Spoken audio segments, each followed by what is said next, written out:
जय गुरु जी।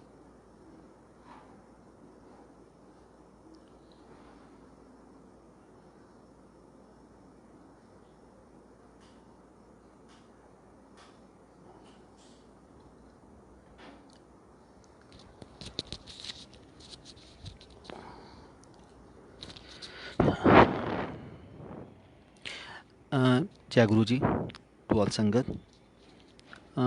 गुरु जी की जो ब्लेसिंग्स हैं वो सबके लिए डिफरेंट डिफरेंट है। कभी भी किसी भी एक तरह की ब्लेसिंग्स नहीं है। तो कई बार हम लोग कंपेयर करना शुरू कर देते हैं कि ये नई संगत है, ये पुरानी संगत है, इसको ये ब्लेसिंग मिली है, इसको ये ब्लेसिंग। यहाँ पे सबकी जर्नी है। जो गुरु जी हमेशा एक ही चीज़ बोलते थे, इतने सब दी जर्नी लग चलती है, किसी की जर्नी किसी से मैच नहीं करती। तो एक चीज़ और थी, गुरु जी हमेशा एक चीज़ बोलते हैं, यहाँ पे दुनिया मांगने के लिए आती है, गुरु से मिलने के लिए कोई नहीं आता। एक भी संगत खड़ी होके मुझे ये बता दे कि मैं गुरु से मिलने के लिए आया हूँ तो मान जाऊँगा। ही से छोटी चीज़ मांगो बड़ी चीज़ मांगो, लोग दुनिया मांगने के लिए ही तो आती है और किस लिए आती। तो मैं भी गुरु जी के पास ऐसे नहीं गया था, मैं भी गुरु जी के पास मांगने के लिए ही गया था। तो जब आपको प्रॉब्लम होती है, आप सबसे पहले कोई ढूंढते हो जहाँ पे कोई द्वारा है, मंदिर मस्जिद गुरुद्वारा, गुरुओं के पास बाद में जाते हो। मेरा भी यही हाल था। तो मेरी वाइफ को प्रॉब्लम थी, तो हमने बहुत इलाज कराया। ब्लैक मैजिक के कारण उन्होंने, मैंने बहुत हर एक जगह भटका हूँ मैं। तो चलते चलते एक दिन किसी ने बताया कि गुरु जी की अपनी लीला है, बुलाने का टाइम है गुरु जी का, कि किस वक्त मुझे कब बुलाना है, और टाइमिंग गुरु जी डिसाइड करते हैं। तो ऐसे ही गुरु जी ने 96 में, 95 या 96 में पटियाला में गुरुजी ने नए साल का फंक्शन सेलिब्रेशन किया। और उसके बीच में गुरुजी ने अपनी फ़ोटोग्राफ बांटी। उन फ़ोटोग्राफ में एक फ़ोटोग्राफ मेरी मामी जी को मिली। वो फ़ोटोग्राफ लेके उन्होंने एक फ़ोटोग्राफ हमें दे दी। तो गुरुजी की फ़ोटो घर पे आ गई। गुरुजी की फ़ोटो ही घर पे आ जाए तो इट मीन गुरुजी की हाजिरी लगनी आपकी शुरू हो जाती है। तो फिर किसी ने बताया कि आप गुरुजी पंचकूला में रहते हैं, आप वहाँ पे जाओ। वो बिना कुछ किए, बिना कुछ मेडिसिन के अपनी ब्लेसिंग से ही लोगों को ठीक करते हैं। तो जब आप तकलीफ़ में होते हो, प्रॉब्लम में होते हो, आप हर एक जगह जाने को तैयार होते हो। तो मैं भी गुरुजी के पास, हम लोग चंडीगढ़ गए। उस समय कोई कार नहीं थी, कुछ और नहीं था। हम लोग आईएसबीटी बस में पहुंचे। जैसे ही वहाँ पे पहुंचा मैं आईएसबीटी के ऊपर, तो मैंने एक ही चीज़ बोली कि लेडीज़ इतनी जल्दी किसी के ऊपर ट्रस्ट करती हैं, एक ईंट उठा दो तो दो गुरु पैदा कर देती हैं। तो ये गुरु जी की अपनी कैलकुलेशन होती है, आपको ब्लेस करने का तरीका है कि आपको कैसे ब्लेस करना है। लेकिन उस दिन हम लोग नहीं जा सके क्योंकि गुरु जी का बुलावा नहीं था। तो जब मैं, हम लोग वहाँ नहीं गए तो मैंने वापस आ गए, मनसा देवी गए, माथा टेका, वापस आ गए। तो थोड़े टाइम के शिवरात्रि का फंक्शन आया। तो मेरी मदर और मेरा छोटा ब्रदर गुरुजी के यहाँ पे फंक्शन पे गए। उन्होंने बोला वो एक अलग तरह के गुरु हैं, डिफरेंट गुरु हैं। उनका इन चीज़ों से कोई लेना देना नहीं है कि वो क्या करते हो क्या नहीं करते हैं। वो एक अलग तरह का स्टाइलिश चोला पहन के बैठे हुए थे। बाद में स्पोर्ट शू पहन के आए, ट्राउज़र पहन के। हम लोगों ने गुरु को एक अलग नज़रिए से देखा हुआ है। उनको भैया भगवा चोला होगा, लंबी दाढ़ी होगी और लंबे लंबे बाल होंगे, वही गुरु मानते हैं। लेकिन गुरु जी का तो स्टाइल ही टोटल डिफरेंट था। उन्होंने बोला जो लंगर होता है वो टोटली डिफरेंट है। जस्ट लाइक कि जैसे शादियों में स्टॉल लगी हुई हैं, वैसे वहाँ पे सेलिब्रेशन हो रहा था। मैं कहा ये कौन से नए गुरु पैदा हो गए, क्योंकि गुरु बहुत सुने हैं, मैं बहुत गुरुओं के पास गया हूँ। एक कहता ना, कोई भी चीज़ मिल लो तो मुझे दूसरा नया गुरु मिल जाता था, नया पंडित मिल जाता था। बट उन्होंने जब बताया कि वो बिल्कुल ही डिफरेंट हैं, तो पंजाबी गाने चलते हैं, लोगों से डांस करवाते हैं, तो मन में एक अलग क्वेश्चन थी, होगा कोई गुरु, मुझे क्या लेना देना। लेकिन गुरु का चक्कर भी अपने तरीके से चलता है। उन्होंने आपको बुलाना है, कब ब्लेस करना, तब टाइमिंग होती है। तो शिवरात्रि का फंक्शन ख़त्म हो गया, उसके बाद बैसाखी का फंक्शन आया। तो मेरी मदर कहते आप एक बार होके आ जाओ गुरु जी के यहाँ पे, चलो शायद पता नहीं कहाँ से खैर पड़ जाती है, बैसाखी का फंक्शन है। तो हम लोग बैसाखी के फंक्शन पे गए। वहाँ पे मेरे ख्याल से 90% जो कारें थी उनके ऊपर रेड लाइट लगी हुई थी, यानी कि वीवीआईपी ही लोग थे वहाँ पे। पंजाबी गाने चल रहे थे। गुरुजी आए, माथा टेका, उसका गुरुजी नॉर्मल टी शर्ट और उसमें आ गए। जब हम लोग वापस आने लगे तो एक संगत बैठे थे 5-7 लोग जो हमें लेके गए थे, उन्होंने उनसे इंट्रोड्यूस करवाया। तो उन संगत ने बोला कि गुरुजी बोलते हैं जो सच्चे मन से मेरे पास आएगा या जिसको मैं अपने पास बुलाना चाहूँगा, मैं उसके घर पे ज़रूर जाता हूँ, विजिबल अनविजिबल। आप ये ना सोचो कि गुरुजी आज नहीं आ रहे, गुरुजी आज की डेट में भी हर एक संगत के घर पे आ रहे हैं। बात है आपके भाव कैसे हैं। तो जब मैं आ गया, मैं कहा जब मैं किसी गुरु को बुलाऊंगा नहीं तो गुरुजी आएंगे क्यों। तो करने के बाद हम लोग घर आ गए। तो मेरे ख्याल से 3 या 4 दिन निकले होंगे। ये हमारे बेडरूम का गेट अपने आप खुलता है। मेरी वाइफ ने मुझे उठाया, ये वो कोई लेडीज़ खड़ी है जो मुझे परेशान करती, जो ब्लैक मैजिक में उसको परेशान करती थी, वो लेडीज़ खड़ी है। जब मैंने देखा तो वहाँ कुछ भी नहीं था, बट हमारे बेडरूम का गेट खुला हुआ था।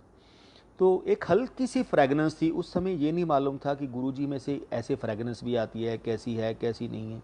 आप एक बार जाके गुरुजी को कैसे महसूस कर सकते हो, आपको टाइम लगता है हर एक चीज़ में। तो चलने के बाद तो हम लोग जब गए तो सारा दिन घर में सफाई वगैरह हो गई, मेड के सफाई करके चली गई क्लीनिंग करने के बाद। तो मंदिर के बीच में दूर से वाइफ को एक दिखाई देती है कि दूर एक गोल्डन कलर की कोई लाइट अंदर से मंदिर के बीच में से निकल रही है। जब इसने पास जाके देखा तो एक छोटी सी तार थी जो मंदिर के बीच में पड़ी थी। तो इसने वो तार उठाई और उठा के रख दिया। शाम को मेरे जैसे ही मैं ऑफिस से आया तो इन्होंने बोला कि एक जो तार आई है मंदिर के बीच में, पता नहीं हमारे तो कोई ऐसी तार नहीं आती। तो मैंने कहा शायद कुछ माता की चुनरी पड़ी होगी, उसकी तार होगी। सबसे मैच किया, कहीं पे कुछ मैच नहीं हुआ। वो रूटीन डेली आनी शुरू हो गई, 1 दिन 2 दिन 3 दिन 4 दिन, तो 1 हफ्ता आई। फिर उसके बाद गुरु जी के पास गए, फिर वो आती रही। तो तकरीबन 8 से 9 दिन तक वो तारें आई। तो फिर बाद में जाके गुरुजी ने बताया था कि मैं तेनू सिर्फ दसन पिछे कि मैं तेरे घरे आया, मैं गोल्ड दियाँ अपने सुच्चे तिल्ले दियाँ तारां तेरे घरे अपने चोले तो सट के आंदा सी, सिर्फ मुझे बिलीव करवाने के लिए कि मैं तुम्हारे घर पे आता हूँ। तो गोल्ड की वो तारें, सुच्चे तिल्ले की तारें, अभी तक मेरे पास 20 से 25 तारें हैं जो मैंने संभाल के रखी हुई हैं। तो यहाँ से मेरी जर्नी शुरू होती है। उसके बाद फिर हम लोग गुरुजी के पास गए।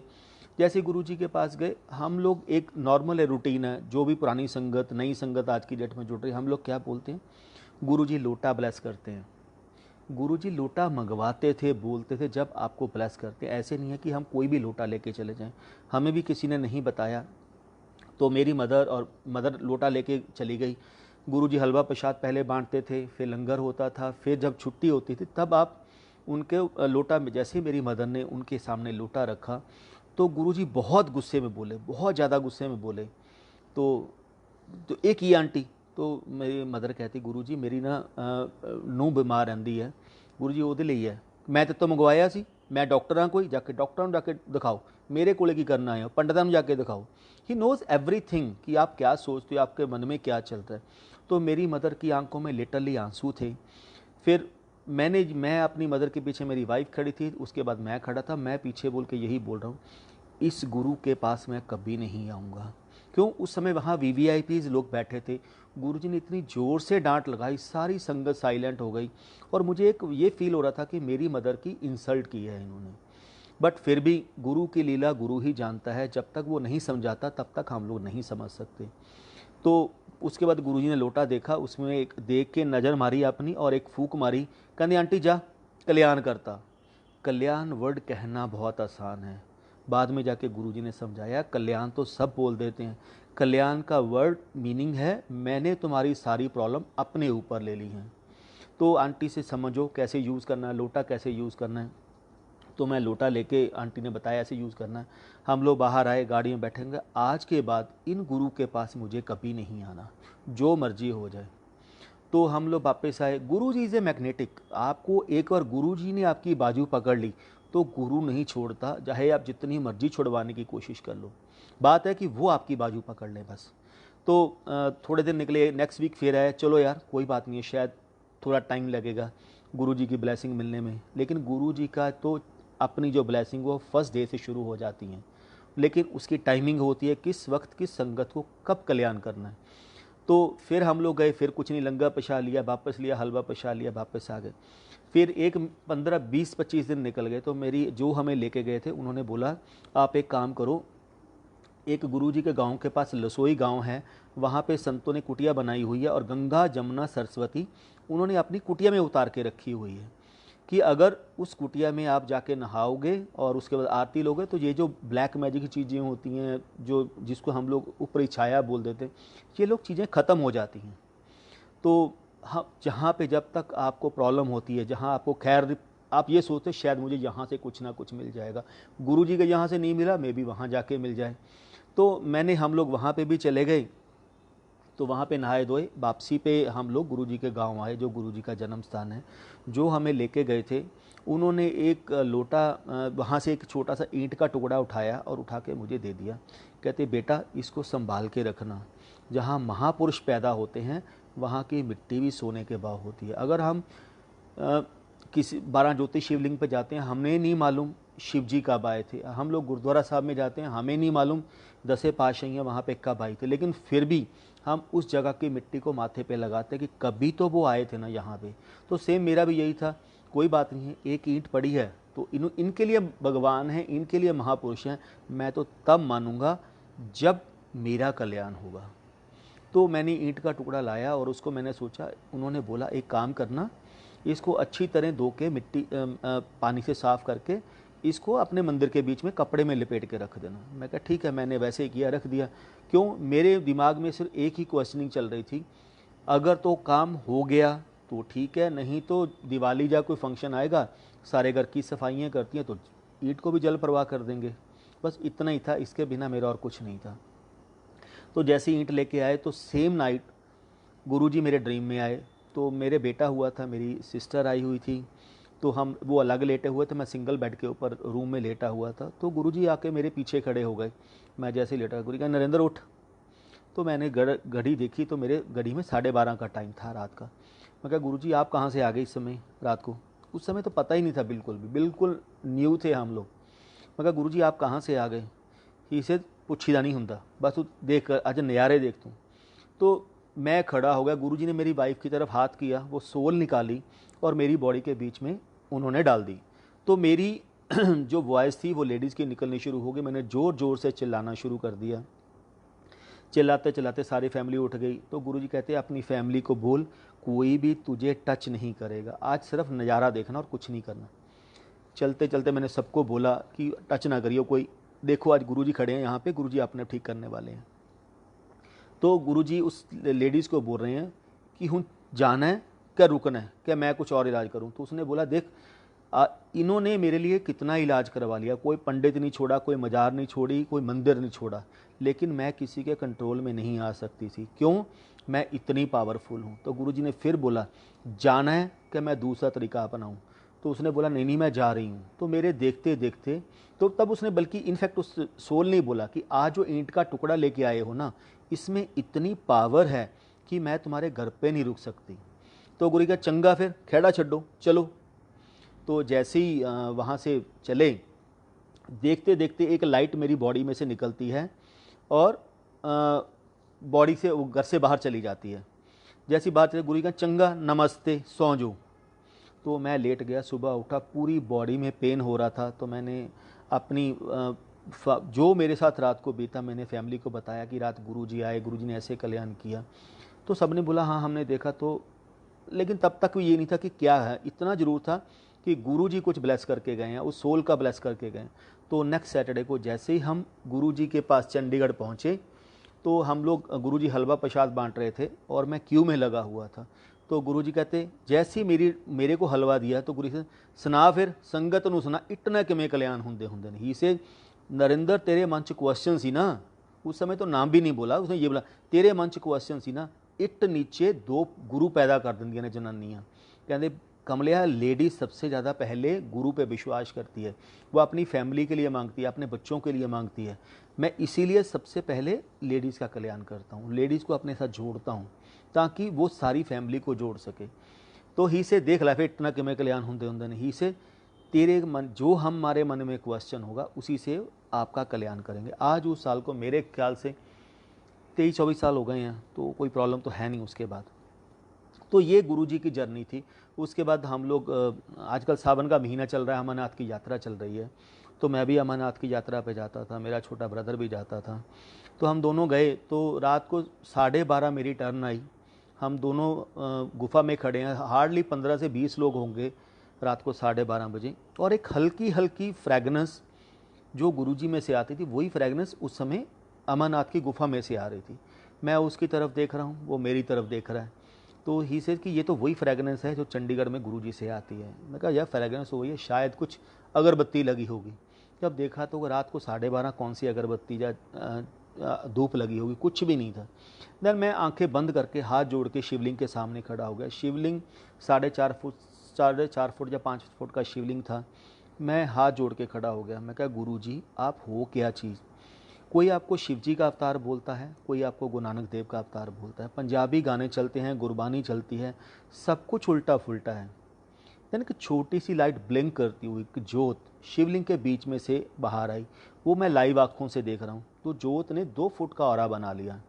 पहले उन्होंने शिव जी के दर्शन करवाए मुझे, फिर अपने दर्शन कराए, फिर शिव जी के, फिर अपने, फिर उनकी वही पंजाबी वाली टोन, कहते कमलिया मेरे ते शिव च कोई फर्क नहीं हैगा, मैं ते शिव इक्को ही रूप इक्को ही जोत हाँ। तो उसके बाद वो जो छोटी बनी दोबारा जाके शिवलिंग में मिल गई वो। तो हम लोग नीचे आने लगे। तो रात को 1:30 बजे मेरी वाइफ को ड्रीम दिखाते हैं। गुरुजी के ड्रीम ड्रीम नहीं होते, रियलिटीज़ होती हैं। तो गुरुजी का ड्रीम आना, वाइफ को ड्रीम आता है गुरुजी नंदी बैल के ऊपर बैठे हुए हैं। कभी शिव जी का बाल रूप बना रहे हैं, कभी अपना रूप बना रहे हैं, कभी शिव जी का विराट रूप बना रहे हैं, कभी खुद उस नंदी बैल के ऊपर बैठे हैं त्रिशूल पकड़ के। कहते आंटी नरिंदर नूं मैं दर्शन करवाते अमरनाथ दी गुफा दे विच, तू भी दर्शन कर ला शिव जी दे। तो विद इन 3 मंथ उन्होंने अपने उस रूप के दर्शन करवा दिए जिनको हमें बहुत टाइम लगता है, लेकिन हम तब तक उनको नहीं समझ सकते जब तक वो ना समझाना चाहें। उस चीज़ को समझने में हमें बहुत टाइम लगा। तो यहाँ से जर्नी चलती चलती गुरुजी ने एक एक करके मेरी जर्नी शुरू की। जैसे ही हम चंडीगढ़ जाते थे तो गुरुजी हमेशा एक चीज़ के ऊपर फोकस बोलते थे हमेशा, गुरुआं कोलों मंगीदा नहीं हुंदा है, गुरुआं नूं मन्नीदा हुंदा है। मंग के अपने गुरुआं नूं छोटा नहीं करीदा। जिसके पास कुछ होगा वो देगा, जिहदे कोले कुछ होएगा ही नहीं कह देगा की हो।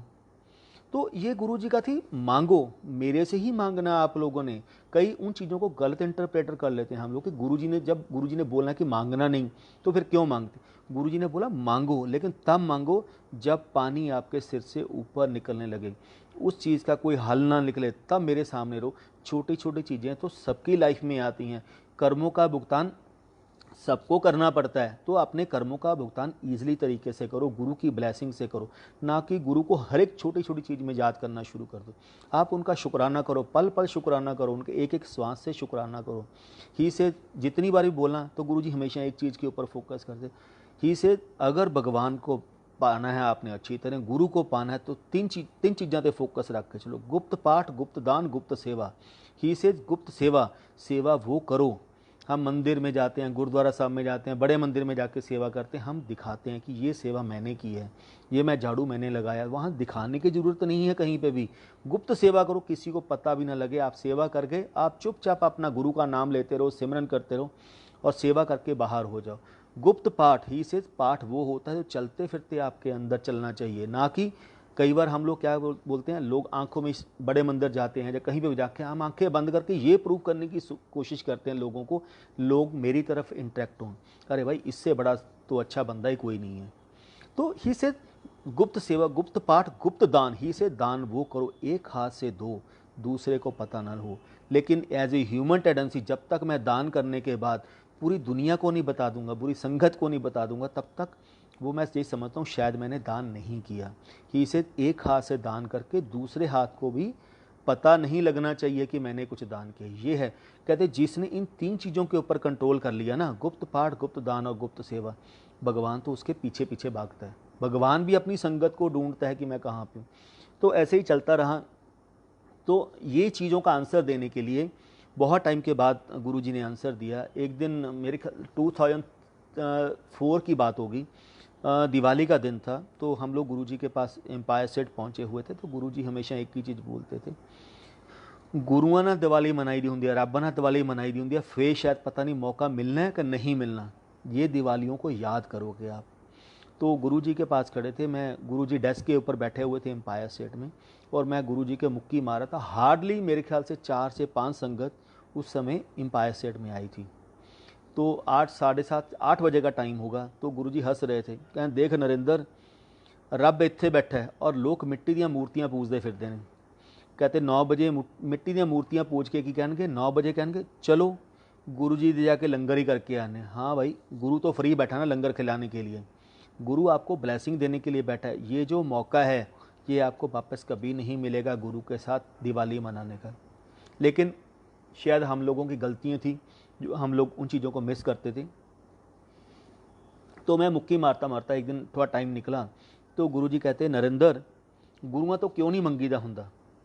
तो मैंने जो मेरे एज ए ह्यूमन जितने हम लोग बोल सकते हैं, गुरु जी ऐसे नहीं, आप बिना मांगे सब कुछ दे देते हो, आप उतने आंसर दे दिए। एक आंसर दिया, 2 दिया, 3 दिया, ही से लॉजिक क्या है, क्यों नहीं मांगना चाहिए?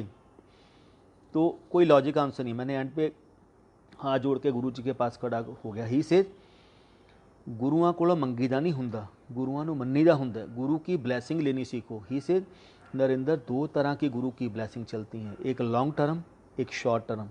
एक पानी को उबालो, चाय पत्ती डालो, चीनी डालो, दूध डालो, एक उबाला दे दो और उस चाय को साइड पे निकालो। एक पानी को अच्छी तरह उबालो, चाय पत्ती डाल के उबालो, चीनी डाल के उबालो, फिर दूध डाल के अच्छी तरह उबाले दो, तो उस चाय को दूसरे गिलास में डालो, तो दोनों चायों के टेस्ट में फ़र्क होगा।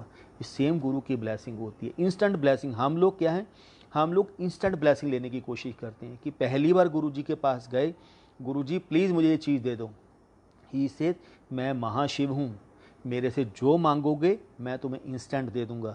लेकिन गुरु को टाइम देना सीखो, गुरु को भी टाइम दो ताकि आप लॉन्ग टर्म ब्लेसिंग लेके जाओ गुरु से, शॉर्ट टर्म ब्लेसिंग लेके ना जाओ। तो ही से तो करते करते गुरु जी ने ऐसे समझाना शुरू किया। तो ही से कि नरेंद्र मैं तेन एक सत्संग सुनाना।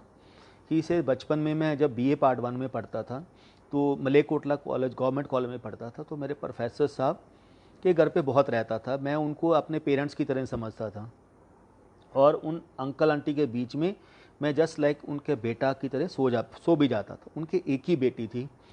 तो एक दिन मैंने प्रोफेसर साहब को बहुत कुछ दिखा दिया था BA पार्ट 1 में।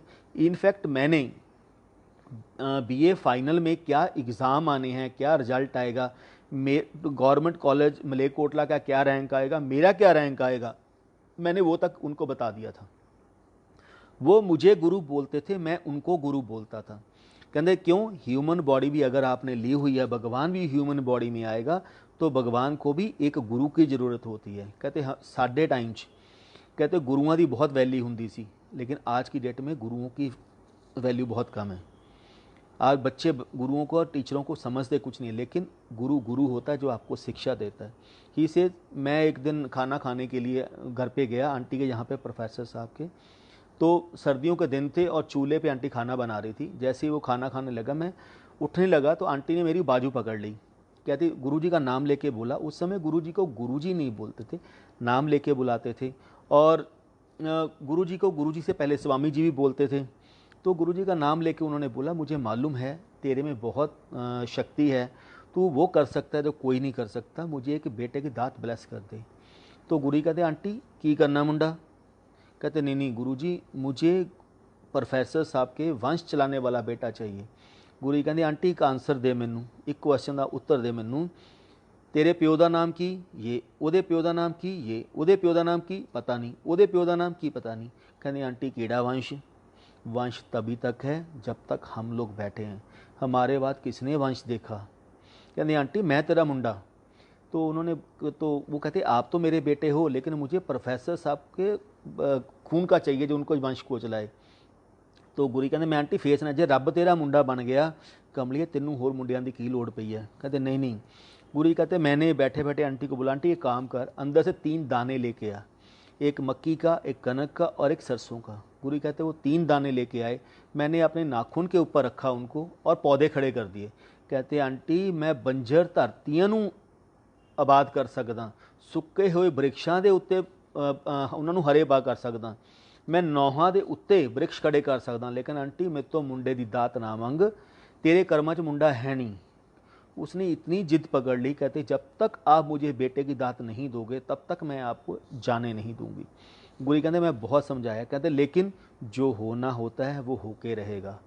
कहते मैं समझा सकता हूँ संगत को, लेकिन अगर वो नहीं मानेगी तो उसका भुगतान उसी को करना पड़ता है, किसी को नहीं करना पड़ता।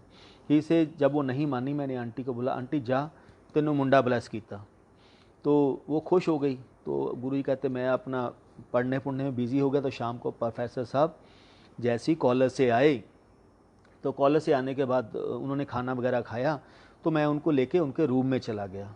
तो कहते उस समय मैं उनके बेड के ऊपर मैं बैठ गया और प्रोफेसर साहब नीचे बैठ गए। और गुरुजी कहते मैंने प्रोफेसर साहब को बोला, प्रोफेसर साहब अज मैं तोड़ा गुरु, तुसी मेरे चेले, आज मैं जो तुमसे बोलूँगा वो आप किसी से डिस्कस भी नहीं करोगे, इनफैक्ट आंटी से भी बात नहीं करोगे। कहते क्यों? हस्बैंड अपनी वाइफ से, वाइफ अपनी हस्बैंड से कभी भी एक चीज़ को ज़्यादा टाइम नहीं छुपा सकता। वो छोटे छोटे टुकड़ों में एक दूसरे को बात को बता देते हैं। कहते मैं कहा मुझे प्रॉमिस करो कि आप ये बात किसी को नहीं बताओगे। जैसे ही उन्होंने प्रॉमिस किया कि मैं किसी को नहीं बताऊंगा, गुरु कहते अगर आपने अपनी आंटी को भी बता दिया ना तो मेरा और आपका जन्मों जन्मों का कनेक्शन ख़त्म हो जाएगा। तो उन्होंने प्रॉमिस किया कि गुरुजी चाहे जो मर्जी हो जाए मैं आंटी को भी बात नहीं बताऊंगा। अब बताओ।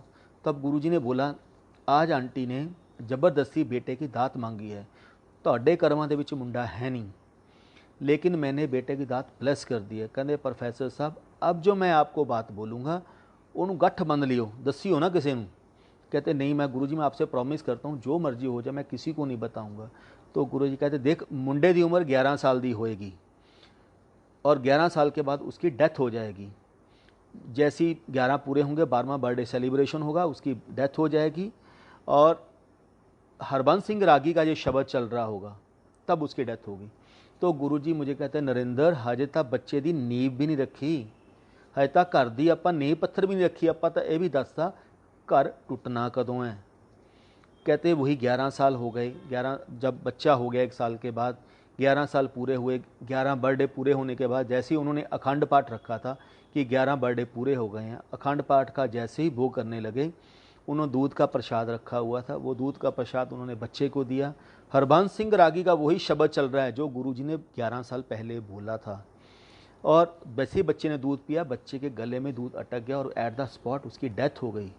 तो गुरुजी कहते देख उसके 2002 तक अंकल ने अपनी आंटी को भी नहीं बताया कि गुरुजी ने मुझे क्या बोला था। तो कहते 11 साल का बच्चा अपनी माँ के सामने चला जाए तो सारी ज़िंदगी माँ उसको नहीं बुला सकती। इसलिए गुरुओं को टाइम देना सीखो, गुरुओं को फोर्सफुली चीज़ ना मांगो। कई चीज़ें हमारी किस्मत में नहीं होती तो गुरुजी उसको टालने की कोशिश करते हैं कि मैं किसी तरीके से टाल दूं, लेकिन एज ए ह्यूमन हम चाहते हैं हमें सब कुछ मिल जाए। तो गुरुजी कहते देख गरम गरम हलवा खाओगे तो जीभ तोड़ी सड़ेगी, मेरा कुछ नहीं जाना, मैं तो दे दूंगा लेकिन उसका भुगतान कौन करेगा? भुगतान आप लोगों को करना पड़ेगा। तो मेरे को बहुत ब्लेसिंग दी, मैं किसी को ये कंपेयर नहीं करूँगा, उसको ये ब्लेसिंग दी। हर एक संगत की अपनी जर्नी है, शायद मेरी जर्नी अलग थी, मेरे बेटे के कारण हम लोग मिले हैं गुरुजी को, उसकी पुरानी सोल थी जिसके बदौलत हम लोग मिले हैं। जब वो तकरीबन मेरे ख्याल से 1.5 से 2 साल का था तो उसकी बॉडी में से फ्रेगनेंस आती थी, उसके यूरिन में से फ्रेगनेंस आती थी, लेकिन तब तक हम लोग नहीं समझते थे कि गुरुजी कैसे ब्लेसिंग देते हैं। तो ऐसे ही चंडीगढ़ का जब जैसे ही ख़त्म हुआ, चंडीगढ़ जाना, गुरुजी ने बहुत मेरे काम सवारे, एक से एक काम मेरा सवारा, बिना बोले उन्होंने मेरे सारे काम कर दिए। तो इन बिटवीन 2000 में गुरुजी तो दिल्ली में थे, तो हम लोग मेरे भतीजे की लोहड़ी थी और हम लोग गुरुजी के गांव गए माता जी के पास और माता जी को बोला माता जी कुछ उपले दे दो, पाथियाँ दे दो, क्योंकि मेरे भतीजे की लोहड़ी है। क्यों? गुरु के घर से जो मिल जाए वो ले लो, पता नहीं आगे मिलना है कि नहीं मिलना, वो गुरु जानता है। आज आपको देने के बाद गुरु ने कब आपके ऊपर बख्शिश करनी है वो कुछ नहीं पता, लेकिन गुरु जी ऑलवेज से अपने बर्तन अपने भांडे खुले करके लेके आया करो, मेरे अपनी ब्लैसिंग लेने ली ताकि मैं कुछ डाल सकूं। तो मैंने माता जी को जाके बोला माता जी तो मुझे कुछ दे दो ऐसे ऐसे उपले। तो उन्होंने बोला बेटा बोरी भर के ले जा। मैं कहा नहीं नहीं माता जी मुझे 5-7 चाहिए, मेरी गाड़ी ख़राब हो जाएगी, मैं कहाँ रख के लेके जाऊँगा। गुरुजी के माताजी जितने गुरुजी दयालु थे उतने उनके माताजी दयालु थे, उन्होंने बहुत जोर लगाया कि ले जा। फाइनली मैंने 10 लिए होंगे उपले और अपनी गाड़ी में रखा और मैं लेके आ गया। ये सारा कुछ ये चक्रव्यूह जो होता है ना गुरुजी चलाने वाले होते हैं। तो गुरुजी हम लोग बोलते हैं तकलीफ़ आई एंड गुरुजी के मंदिर पे गए तो तब मेरा ख़त्म हुआ। जब गुरुजी के पास ही से शुरू भी करने वाला मैं हूँ, ख़त्म भी करने वाला मैं हूँ।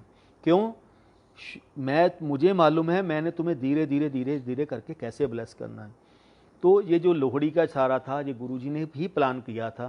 तो उसके बाद हम लोगों ने लुधियाना में लोहड़ी सेलिब्रेशन की। तो गुरुजी के माताजी को दिल्ली बुला लिया। जैसे ही दिल्ली बुलाया तो एक दिन माता जी के पास हम लोग जैसे महीने में एक बार आते थे, तो ऊपर माता जी से मिलने के लिए गए। ऊपर फर्स्ट एम्पायर स्टेट में फर्स्ट फ्लोर पे थे। तो उन्होंने बोला, तो बातें करते करते कहते बेटा, कहते पुत्र, गुरुजी कल 1 हफ्ता पहले आए थे, तो कुछ मेरे को खाते खाते मुझे कुछ दिया और मुझे पूछ रहे थे दुगरी च कोई आया तो नहीं सी मैनू मिलन तेनू मिलन ली बेबे। उन्होंने हाँ वो लुधियाना से लड़का आता है ना जो चश्मे वाला, वो आया था। तो गुरुजी कहते उन्हें मंगया होना कुछ। गुरुजी सब कुछ जानते हैं, अंतर्जामी हैं वो, ऐसे ऐसे बोले भंडारी हैं, बोले बन के बैठ जाएंगे, मुझे कुछ नहीं पता। तो उन्होंने बोला हाँ बेबे जी, उन्होंने मंगया होना कुछ। तो उन्होंने बोला हाँ जी गुरुजी उन्होंने ना पाथियाँ मंगियाँ सी। तो गुरुजी ने हंसन लगे। गुरु कहने बेबे माता जी बोरी भर के देती। तो उन्होंने बोला मैंने बहुत ज़ोर लगाया था पर उन्होंने मना कर दिया उस लड़के ने कि मेरी गाड़ी ख़राब हो जाएगी। तो गुरुजी हंसने लग गए, कहते होगा नहीं होगा, होगा नहीं होगा, होगा नहीं होगा, कहाँ जो होगा देखांगे यार। तो इतनी बात करके ख़त्म हो गए। तो बेबे जी कहते ये मुझे चीज़ बोली है, इसका मतलब क्या हुआ? मैं कहा माता जी बेबे जी गुरु दियाँ लीला गुरु जानता है, हमें कुछ नहीं पता वो क्या बोलना चाहते हैं और क्या बोलते हैं। तो उस हम लोग वापस आए। तो इन बिटवीन मेरी वाइफ ने कंसीव कर लिया। तो कंसीव करते करते एवरी मंथ हम दिल्ली से लुधियाना से दिल्ली आते थे एम्पायर स्टेट में गुरुजी को माथा टेकने के लिए, महीने में एक बार। 7th मंथ पूरे हो गए तो हम लोग गुरुजी के गांव भी जाते थे दुगरी, और यहाँ पे भी आते थे। तो एक दिन शाम को मैंने जिनके साथ आया था मैंने उनको बोला कि प्लीज़ अगर गुरुजी से मुझे एक कपड़ा ले दो, जो भी बच्चा होगा मैं चाहता हूँ मैं उसको पहला कपड़ा गुरुजी का लगाऊं, जो गुरुजी की ब्लेसिंग वाला कपड़ा हो। तो गुरुजी अपने रूम में लंगर लेने जा रहे थे। तो उन्होंने जैसे ही हमारे पास आके खड़े हो गए तो उन्होंने बोला गुरुजी ये बोल रहा है नरेंद्र कि ऐसे ऐसे मुझे एक थोड़ा कपड़ा दे दो कोई, तो मैं जो भी बच्चा होगा मैं उसमें लपेटूंगा। तो गुरुजी हंसने लग गए, होएगा दमागे दमागे, हजे टाइम नहीं आया, जब टाइम आऊगा दमागे। तो गुरुजी को सब कुछ पता होता है, उनको तो बताने की ज़रूरत नहीं होती, कहते हजे टाइम है। तो ये जैसे ही 8th मंथ स्टार्ट हुआ, 7th मंथ ख़त्म हुआ, 8th मंथ स्टार्ट हुआ, तो हम लोग डॉक्टर को नॉर्मल अपना चेकअप के लिए जैसे ही गए वहाँ पे, तो डॉक्टर ने बोला, वो डॉक्टर भी गुरुजी की पुरानी भगत थी। तो दीप नर्सिंग होम है, मनदीप मैडम को बहुत ब्लेसिंग की हुई गुरुजी ने। तो उनके पास जैसे ही गए तो उन्होंने बोला कि मुझे मूवमेंट में, कुछ बच्चे में मूवमेंट में प्रॉब्लम लग रही है, आप एक बार सिटी स्कैन कराओ या कुछ और उन्होंने टेस्ट बोला। हम वो करवाने के लिए गए तो उन्होंने बोला जी बच्चे की तो मूवमेंट ही नहीं है, तो बच्चे की तो डेथ हो चुकी है। फिर हम डॉक्टर के पास गए, उन्होंने फिर हमें चेकअप करने के बाद बोला कि 1 या 2 दिन वेट करते हैं, लेट्स सी कई बार बच्चे की मूवमेंट 1 या 2 दिन में होती है। फिर दोबारा टेस्ट हुआ तो उन्होंने बोला कि बेबी एक्सपायर हो चुका है और इसकी कोई भी मूवमेंट नहीं है। इन बिट अब उन्होंने बोला कि आप डॉक्टर मनप्रीत बहुत अच्छे रिलेशन थे, तो उन्होंने बोला आप एक काम करो कि नरेंद्र जल्दी से डिसीजन लो ताकि हम एक माइनर ऑपरेशन करें या मेजर ऑपरेशन जो भी करना है, ताकि हम बेबी को बाहर निकाल लें, ताकि ये ना हो कि पॉइजन फैल जाए और हमारी वाइफ की भी डेथ हो जाए, डिम्पल की भी। तो मैंने कहा ठीक है आप थोड़ा टाइम दो, एक बार देखते हैं कि अगर गुरुजी से बात हो जाती है। तो मैंने किसी अंकल को फ़ोन किया, तो अंकल को रिक्वेस्ट की अंकल ऐसे ऐसे प्रॉब्लम है। कोई भी चीज़ गुरु के पास बाई चांस नहीं होती, एवरीथिंग विद गुरु चॉइस, जो गुरु चाहता होता वही है। तो मैंने उन अंकल को फ़ोन किया, अंकल ऐसे ऐसे प्रॉब्लम है। तो डॉक्टर ने ऑपरेशन बोला है, अगर गुरु से एक बार पूछ के मुझे बता दो कि क्या करें, डिसीजन क्या लें, करवाएं या रुकें। तो उन्होंने बोला ठीक है अंकल मैं अभी तो नहीं हूँ, शाम को एम्पायर स्टेट जाऊँगा तब मैं आपको पूछ के बता दूँगा। तो मेरे ख्याल से हार्डली 5 मिनट या 10 मिनट के बाद उनका फ़ोन आ गया कि अंकल बाई चांस गुरुजी का फ़ोन आया था, जबकि वो उस समय गुरुजी के पास ही खड़े थे, कि गुरुजी का फ़ोन आया था, मैंने आपकी प्रॉब्लम गुरुजी को बताई। तो गुरुजी ने बोला एक छोटा सा उपाय कर दे। तो मैंने कहा ठीक है। जब गुरु आपको कोई भी चीज़ करने के लिए बोल देता, आपको एक होप बन जाती है कि हाँ अब कुछ ना कुछ होप तो है, अब कुछ नहीं होगा। तो मैंने एक होप बन गई कि अब कुछ नहीं होगा, गुरुजी ने ब्लेस कर दिया। तो 1 दिन 2 दिन निकल गए, 3 दिन निकल, टोटल बेबी को उस दिन मूवमेंट जब तक नहीं हुई थी 9 दिन उसको हो चुके थे। तो फिर हम लोग डॉक्टर के पास गए तो उन्होंने बोला देखो आप ज़्यादा लेट ना करो, जितना लेट करोगे उतनी आपके लिए प्रॉब्लम हो जाएगी। तो तो चलते चलते फिर मैंने बोला ठीक है डॉक्टर साहब एक काम करते हैं, लास्ट टाइम गुरुजी को फ़ोन करके देख लेते हैं, जैसे वो बोलेंगे वैसे कर लेंगे, नहीं तो फिर कल ऑपरेशन, कल या परसों में ऑपरेट करवा लेंगे। तो मैंने फिर उन अंकल को फ़ोन किया, अंकल ऐसे ऐसे प्रॉब्लम है। संडे का दिन था, स्टिल रिमेंबर संडे का दिन था। तो दोपहर में मैंने उन अंकल को फ़ोन किया था, तो उन्होंने बोला, वो पास ही खड़े थे, कहते अंकल एक मिनट वेट करियो। तो मुझे गुरुजी की आवाज़ पीछे से सुन रही थी, कहते गुरुजी वो लुधियाना से नरेंद्र का फ़ोन है, वो डॉक्टर ने ना बेबी की मूवमेंट नहीं हो रही, डॉक्टर ने ऑपरेशन बोला है। गुरु कहते उन्होंने पूछ कितने घरे है, कितने है। तो मैंने बोला उन्होंने बोला अंकल कहाँ पे हो, मैं कहा घर पे हूँ। कहते गुरु जी घरे ही है। कहते उन्होंने कहा आंटी के पेट के उत्ते हाथ रखे। तो जैसे ही मैंने वाइफ के पेट के ऊपर हाथ रखा तो इमीडिएटली बच्चे ने बाउंस बैक करना शुरू कर दिया। तो 9 से 10 दिन हो चुके थे। 10 दिन के बाद उस बच्चे में मूवमेंट आई। तब गुरु जी कहते हाँ की होया पूछ। तो मैंने बोला जी ये तो बाउंस भी उस मूवमेंट शुरू हो गई। गुरु कहते गुरुआं दे हुंदे टेंशन लैन की लोड़ नहीं होंगी, जिन्ना तक गुरु बैठा है गुरु मौत को भी टाल देंदा है, लेकिन गुरु पे विश्वास बहुत बड़ी चीज़ है। तो चलते चलते उन्होंने फिर कुछ नहीं किया, चलता 8 मंथ भी ख़त्म हो गया, 9th भी ख़त्म हो गया। जैसे ही सजेरियन हुआ 9th मंथ ख़त्म होने के बाद सजेरियन हुआ, बेबी के बेटी हुई थी, उसके लंग्स में वाटर चला गया और उसको आईसीयू में रखा। फिर 3rd डे मेरी मदर को डॉक्टर ने बेटी दी कि अब ये आउट ऑफ कंट्रोल है, आउट ऑफ डेंजरस, इसको कोई प्रॉब्लम नहीं। हमने सारा पानी निकाल दिया। तो मेरी मदर को उन्होंने 1 घंटा दे के रखा बेबी को। मैंने 5 मिनट बस उसको पकड़ा और आते आते सिर्फ एक ही चीज़ उसके कानों में बोली थी, ओम नमः शिवाय शिव जी सदा सहाय, ओम नमः शिवाय शिव जी सदा सहाय। 5 बार मंत्र बोल के, मूल मंत्र बोल के मैं वापस अपने घर आ गया। जैसे ही घर पहुंचा पीछे से हॉस्पिटल से फ़ोन आ गया कि बेबी एक्सपायर हो गई है। मैं कहा हो ही नहीं सकता, अभी तो मैं ठीक ठाक छोड़ के आया हूँ। तो जैसे ही हॉस्पिटल पहुंचा वो एक्सपायर हो चुकी थी।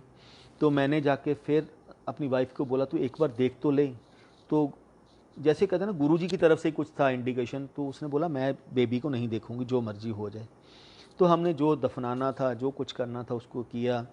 तो करने के बाद नेचुरली तकलीफ़ तो होती है कि एक बच्चा आया, बच्चा चला गया, तो स्पेशली मदर के लिए तो बहुत ज़्यादा मुश्किल है।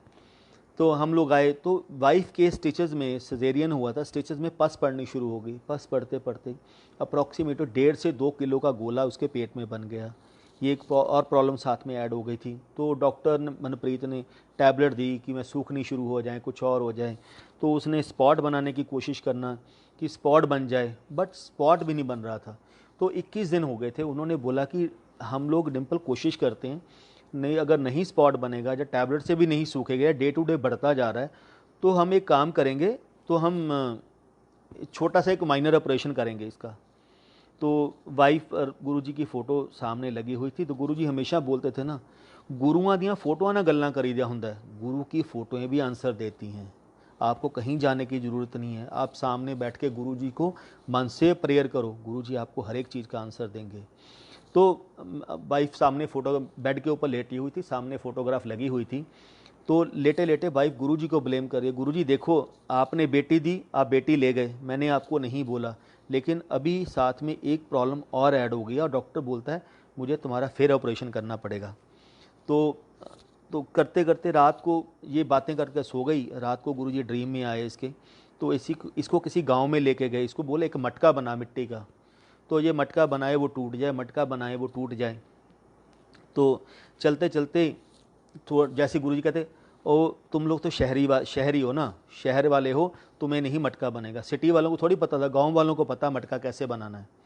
तो गुरुजी ने एक मटका वहीं से उसको लेके दे दिया, ले आंटी आ मटका ले ला, और इस मटके को तूने यूज़ करना है, आरती करनी है। गुरुजी ने एक आरती नोट कराई, ना वो ओम जय शिवकारा की आरती है, ना गुरुजी की आरती है, ना कुछ और है, वो एक अलग ही आरती थी जो गुरुजी ने वाइफ को नोट कराई। आंटी, हिंदू धर्म में अगर किसी की मौत हो जाए या किसी के जन्म हो तो हम 43 दिन तक जोत नहीं जलाते। तो इसके ऊपर रख के जोत जलानी है। गुरुजी ने प्रॉपर बताया जैसे उसको कैसे लेनी है, और ये मेरी आरती करनी है। ये आरती करने के बाद आपने ये लेना है, इसको पानी को पीना है।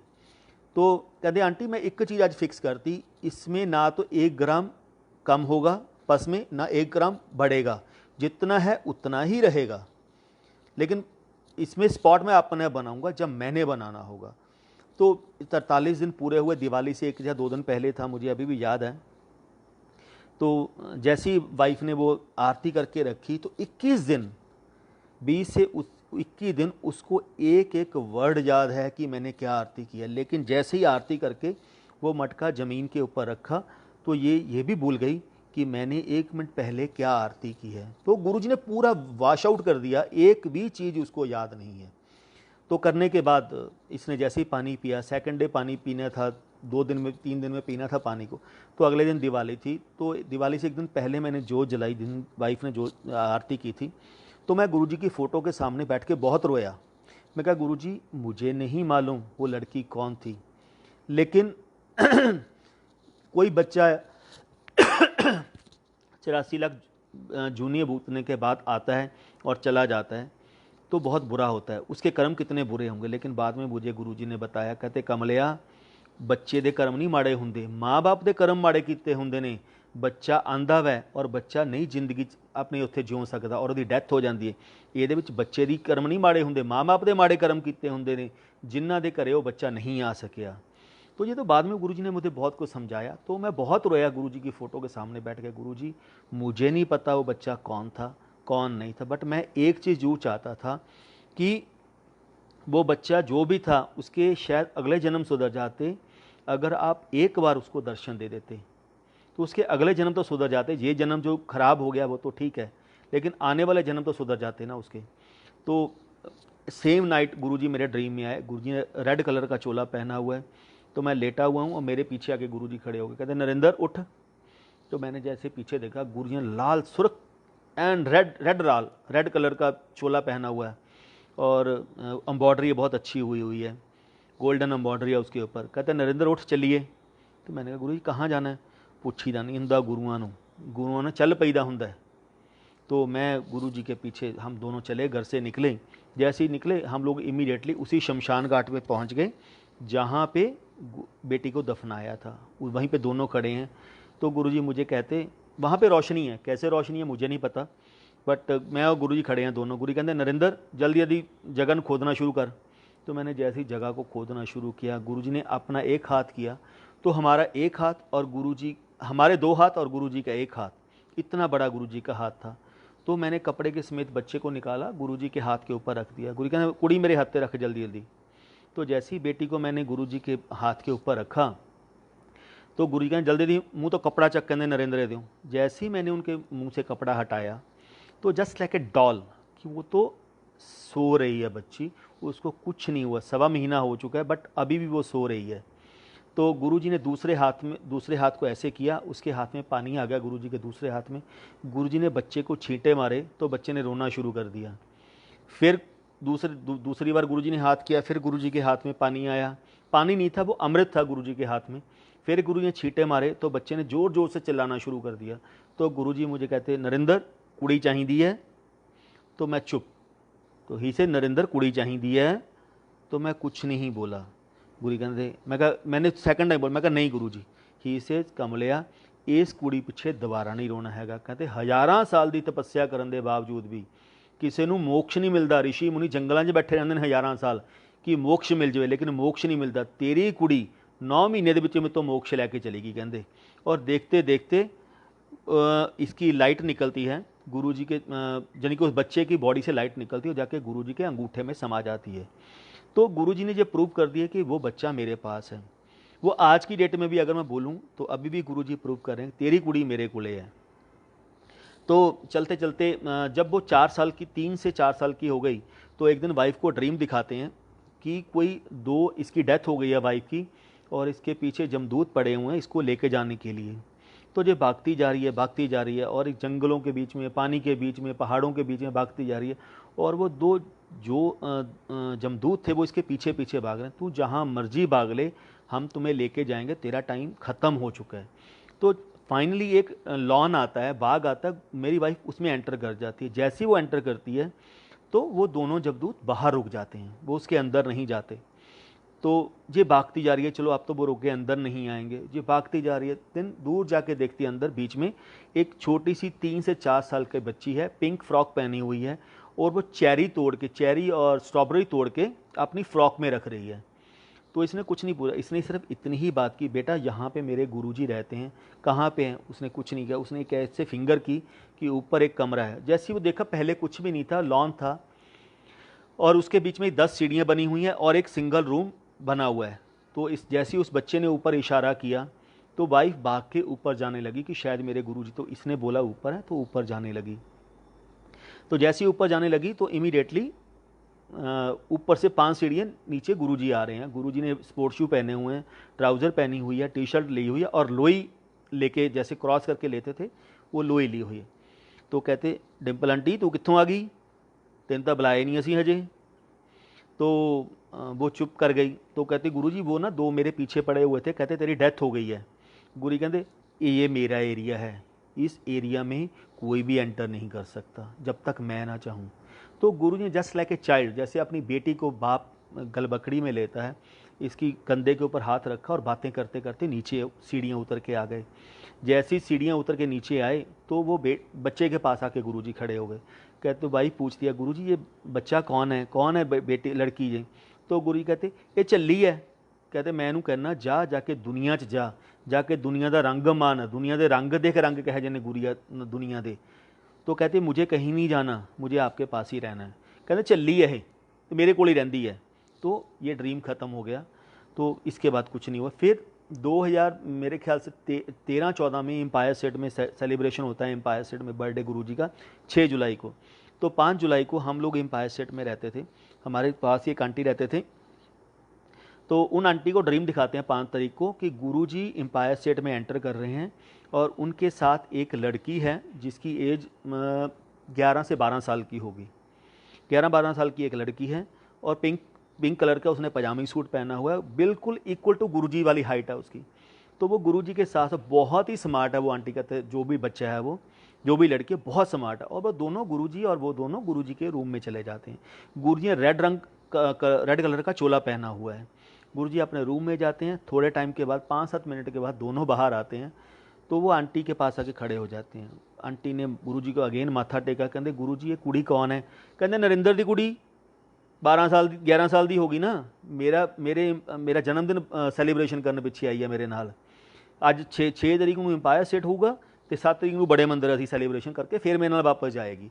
मतलब ही प्रूव इट कि वो तो मेरे साथ ही तो बैठी है और कहीं नहीं है।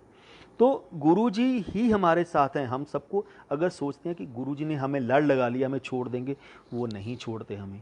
तो गुरुजी की लीला ऐसे ही बहुत ब्लेसिंग्स हैं, जितनी सुनाते रहो। कहते हैं ना, गुरु कहते हैं इन्नी दे देनी है, तू सारी ज़िंदगी सुनाई चलो, तब भी आपकी ब्लेसिंग किसी से मैच भी नहीं करेगी। और कभी किसी से कंपेयर भी ना करो, इसको इतना दे दिया, मुझे क्यों नहीं दिया।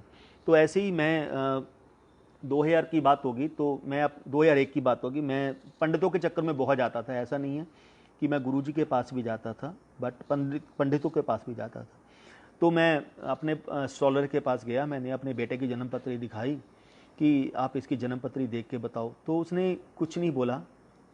तो ही सेज कि नरेंद्र, ये साल तेरे बेटे के लिए बहुत भारी है, इसको कोशिश करो स्कूल से हटा लो। अगर मैं आपको जन्मपत्री अभी मेरे पास पड़ी है, जिन्होंने बनाई है वो पत्थर पे लकीर है, जो बोल दिया वो सत्य। उसमें बड़ा क्लियरली मेंशन्ड है, ये बच्चा अल्पायु है और इसकी आयु 8 साल की है, इसकी एज 8 साल की है। अगर भगवान शिव चाहे तो इसकी लाइफ ब्लेस कर सकते हैं, अदरवाइज बहुत मुश्किल है। तो मैंने उन्होंने बोला स्कूल से छुट्टी करवा लो, देखते। मैं कहा अंकल देखो अभी तो नहीं करवाऊंगा, छुट्टी थोड़े दिनों में, जैसे ही स्कूल बंद होंगे नेक्स्ट ईयर में मैं इसको हटा लूँगा, 1 साल के लिए ड्रॉप करवा दूंगा। तो 25 दिसंबर 2001 को गुरुजी जलंधर आ गए।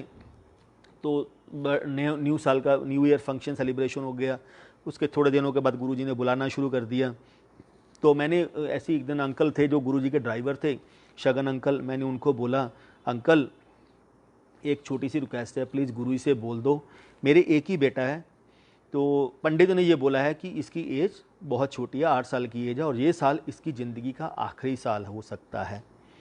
तो अगर प्लीज़ गुरुजी को जाके बोलते। तो अंकल ने मुझे बोलना शुरू किया, कहते नरेंद्र तू इतने साल हो गए तुझे गुरुजी के पास आते, अभी भी तो गुरु को नहीं समझा। गुरुजी बार बार एक ही चीज़ तो बोलते हैं, डायरेक्ट कनेक्शन बनाओ, डायरेक्ट एप्लीकेशन लानियाँ सीखो, कोई मीडिएटर नहीं है यहाँ पे। मैं गुरुजी को जाके बोल सकता हूँ कि गुरुजी नरेंद्र ने आपसे बात करनी है, उसके आगे आप जानो गुरुजी जाने, मेरा कोई लेना देना नहीं उसमें। तो अंकल अंदर गए गुरुजी के रूम में, तब तक संगत नहीं आई थी, तो हम लोग सेवा में ही थे, बट हॉल में बैठे थे जलंधर गद्दी के पास। तो अंकल ने जैसे ही अंदर गए इमीडिएटली बाहर आ गए कि नरेंद्र जल्दी गुरुजी बुला रहे हैं। तो जैसे ही मैं गया गुरुजी के रूम में, माथा टेका, तो प्रीति आंटी हैं जलंधर में, वो गुरुजी के लिए सूप लेके गई हुई थी और वो सूप पी रही थी। तो इमीडिएटली जैसे आके मैंने माथा टेका तो गुरु कहते हाँ ये हो गया। तो मैं कहा गुरुजी वो पंडित ने ना ऐसे ऐसे बोला है कि अक्षय की लाइफ छोटी है। कहते पंडितां ਚੱਕਰ 'ਚ ਨਹੀਂ ਪੈਦਾ ਹੁੰਦਾ, ਪੰਡਤਾਂ ਨੂੰ ਆਪਣੀ ਉਮਰ ਦਾ ਪਤਾ ਨਹੀਂ ਯਾਰ, ਦੂਜਿਆਂ ਦੀ ਉਮਰ ਦਾ ਕੀ ਦੱਸਣਗੇ। पंडित ਨੂੰ पता है अगला साह ਉਹਦਾ आना है कि नहीं आना। जिंदगी और मौत दो चीज़ें भगवान के हाथ में, किसी के हाथ में नहीं है। इसलिए पुठे पंगियां 'ਚ नहीं पैदा ਹੁੰਦਾ।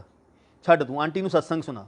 अगर मैं उस टाइम तक की बात करूं, मैं संगत को नॉर्मली हार्डली मेरे ख्याल 4 से 5 या 7 सत्संग सुनाता था, जिसको मैं समझा यही मेरी ज़िंदगी में अभी तक गुरुजी ने मुझे ब्लेस किया है, इसके बिना कुछ नहीं है।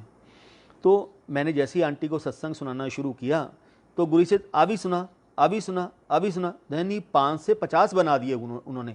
देन ही से नरेंद्र जो गुरुआं दे लड़ लगते हैं ना, कोई भी चीज़ बाई चांस नहीं होती, एवरीथिंग विद गुरु चॉइस। तुम्हारी ज़िंदगी में वही होता है जो गुरु चाहता है, तो तुम्हारी मर्जी से कुछ नहीं होता जब तुम गुरु के पास लड़ लग जाते हो।